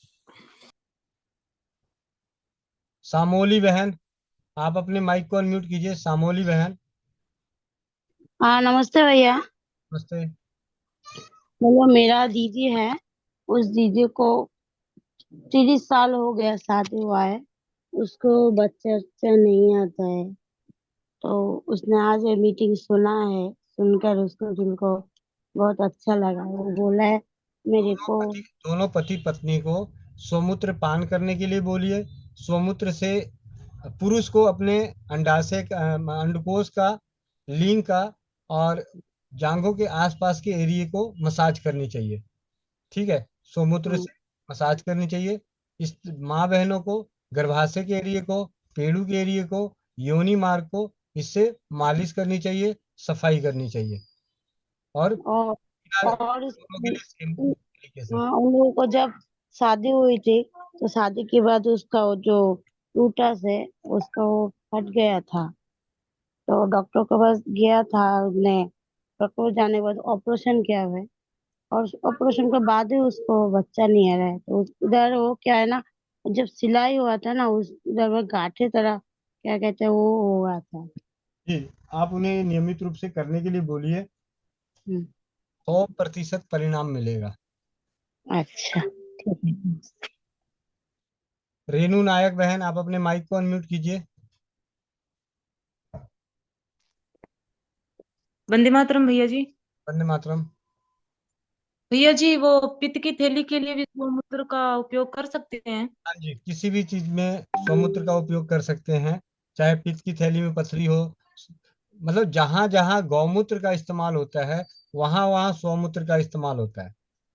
जैसे जिस प्रकार, मतलब मैंने जो पढ़ा है, जाना है, उनके हिसाब से मैंने क्या बोला, कब्ज से लेके कैंसर तक, कब्ज से लेके कैंसर तक, फिर कोई बीमारी बची क्या बीच में। ठीक है। जी भैया। तरीका जी वही, भैया। शुरू का और आखिरी का छोड़ना है, सुबह शाम लेना है। मालिश करें एड़ी से लेके चोटी तक, जैसी जैसी गंभीर अवस्था वैसे वैसे उस पे कार्य करना है। वंदे मातरम। जी भैया, धन्यवाद। अपेक्षा गुप्ता, आप अपने माइक को अनम्यूट करो। अपेक्षा गुप्ता। वंदे मातरम भैया। वंदे मातरम। भैया स्वमूत्र पे मेरा अनुभव है। मेरी उंगली जली हुई थी और ठीक भी हो गया था, मगर अंदर इसमें मवाद बन रहा था। ठीक होने के बावजूद तो आपसे हमने पूछा था, तो आपने कहा था कि सुबह का लार लगाने के लिए। लेकिन लार तो मैं लगाती थी, लेकिन फिर वही काम में सुबह सुबह ही लार लगाएंगे, सुबह के टाइम सारा काम होता है। फिर लार सूखने के बाद फिर पानी में हाथ डालना पड़ता था, फिर वैसे ही हो जाता था। तो मैं स्वमूत्र शीशी में भर के रख ली थी, सुबह का बीच वाला, और कॉटन में भिगो के पट्टी करके दोपहर से लेकर शाम तक 5-6 बजे तक मैं रखती थी अपने हाथों में। उससे मेरी उंगली बिल्कुल ठीक हो गई।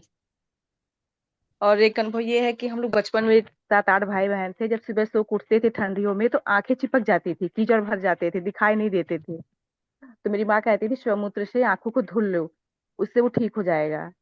तो हम लोग स्वमूत्र ही कॉटन में भिगो के उससे आंखों की सफाई करते थे, तो आंख वाकई ठीक हो जाते थे।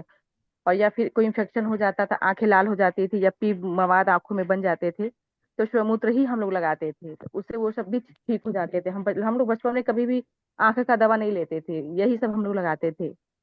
और आज भी जल्दी हम लोग को कुछ होता नहीं है, आंखों का कोई बीमारी नहीं होता है। कभी आंख न चिपकती है, न दाने होते हैं, न आई आंखों में आती है, न रेड होता है, आंख हमेशा स्वस्थ रहता है। ये मेरा फीडबैक है भैया। जी, बहुत बहुत धन्यवाद बहन। अंकित रघुवंशी, आप अपने माइक को अनम्यूट कीजिए। अंकित रघुवंशी। भैया वंदे मातरम। वंदे मातरम। भैया वंदे मातरम। वंदे मातरम। भैया आपने अश्वगंधा शतावरी का जो परसों के दिन बताया था, तो मैं ये जानना चाहता हूँ, जैसे मेरी माता जी और बहन जी है, उनको मतलब पीरियड के समय भी ये अश्वगंधा शतावर खिला सकते हैं ना भैया? हाँ जी, हाँ जी, पीरियड के समय में खाना खा सकते हैं। जी। ठीक है।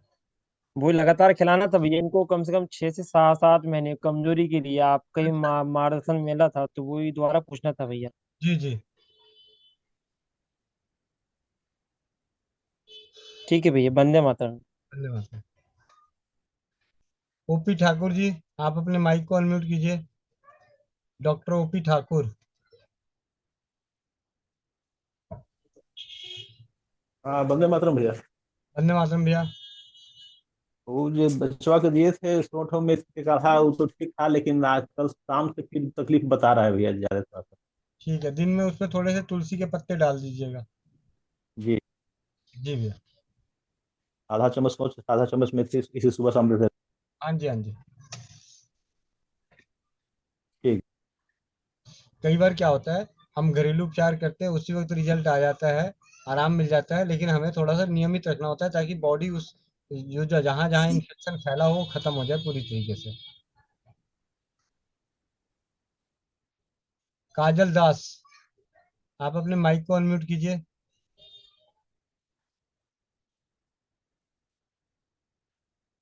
काजल दास, आप अपने माइक को अनम्यूट कीजिए।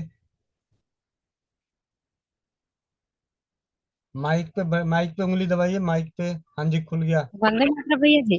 वंदे मातरम। मेरे पास भी एक फीडबैक है भैया जी। मैंने एक बार आपसे पूछा था ना कि मेरे हस्बैंड को झाइयाँ हो गई भैया जी, जो ठीक नहीं हो रही हैं। जी जी। उन्होंने आपसे एक बार मतलब आप ही का वीडियो देख करके जब से आप सिम्बाबू चिकित्सा लेना चालू किए हैं, उन्होंने आपके ही मतलब थ्रू मतलब देखा देखी वो भी लेना चालू कर दिए। और वो तो लेते ही थे, उसके बावजूद है उन्होंने ना पूरे चेहरे में लगाना उन्होंने चालू कर दिया। और उसके वजह से जानते हैं उनके चेहरे की झाइयाँ अब तो पता भी नहीं चलती है भैया जी, इतना फायदेमंद उनको हुआ है। चलो अचानक मैं देखती हूँ, बोलती क्या हो गया, आपके चेहरे तो पूरा साफ हो गए हैं। बोलते हैं तो ये आयुर्वेदिक भैया जी का कमाल है। ठीक है। ऐसा है, शादियों का माहौल चल रहा है, काला टीका लगा के भेजना उनको। अब एक बार और है भैया जी, मतलब मेरे कान में एक बार मैंने किया था ना मैसेज भैया जी, मेरे कान में बहुत सारे मतलब मेरे कान बह रहे थे। अब बहुत ज्यादा दर्द हो रहा था भैया जी, तो आपने बोले थे ना नीम के पत्ते, तुलसी के पत्ते, अजवाइन, ये सब लहसुन ये सब डाल करके गर्म करके तेल डालो। उस मैंने बहुत बार डाला भैया जी, लेकिन उससे आराम नहीं हुआ। तो फिर ये लास्ट में बोलते हैं कि मतलब अपना ही मूत्र तुम क्यों नहीं डालती हो? बोले डाल के देखो क्या? बोले डाल के देखो, प्रैक्टिकल भी हो जाएगा, तुम की भी नहीं हो। बोले ठीक है। मैंने उसको मतलब 2 दिन लगातार डाले भैया, हर 2-2 घंटे में। मतलब दर्द बहुत था, एकदम कुछ खा नहीं पाती थी, पूरा मेरा कान सूज गए थे, सुनाई भी नहीं देता था। मतलब मैंने उसको 2-3 बार ही लिया, जिससे मतलब दर्द बहुत कम हो गया भैया, एकदम ना के बराबर। उसके बाद फिर मैंने उसको बराबर कंटिन्यू लेना किया, लेकिन रात में क्या होता था कि बहने लगता था फिर से। दर्द तो कम था लेकिन बहना चालू हो गया था। उसके बाद इन्होंने फिर ये बताया कि प्याज का रस एक बार के डाल के देखो। मैं 1 महीना तक सुन नहीं पा रही थी, लेकिन उसके बाद जब मैं प्याज का रस पहले डाली, मतलब स्वमूत्र भी बहुत फायदेमंद किया। उसके बाद फिर मैंने प्याज का रस डाला ना भैया जी, गर्म करके। उसके बाद तो मेरे क्या, एकदम कान का दर्द तो पता ही नहीं है। अभी तक मैं सुन भी पा रही हूँ, 1 महीने तक नहीं सुन पा रही थी मैं, इतना दिक्कत था मेरे को। लेकिन सिम्बाबू चिकित्सा से बहुत ज्यादा फायदा हुआ भैया जी, मेरे कान में दर्द से मैं राहत हो गया मेरे को। जी, यही बताना था भैया जी। बहुत बहुत धन्यवाद। और अब हम चलते हैं इस सत्र के समापन की ओर। आप लोगों का बहुत बहुत धन्यवाद कि, और सबसे ज़्यादा धन्यवाद प्रियंका दीदी का और आप सभी का कि आप लोगों ने भी अपने अनुभव शेयर किए।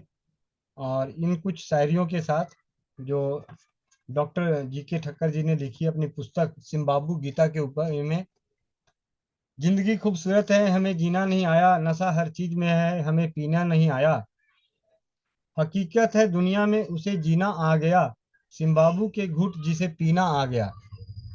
जाम पे जाम क्या पीते हो, रात को पियो सुबह उतर जाएगी, सिम्बाबू का एक जाम पी के तो देखो, जिंदगी सारी नशे में गुजर जाएगी।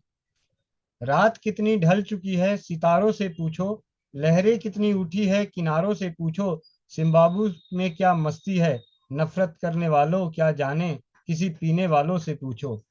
मैं मशरूबे आबे हयात पीता हूँ, मैं उसे सुबह शाम पीता हूँ, आप क्या समझे मैं शराब पीता हूँ, जी नहीं जनाब मैं तो अपना पेशाब पीता हूँ।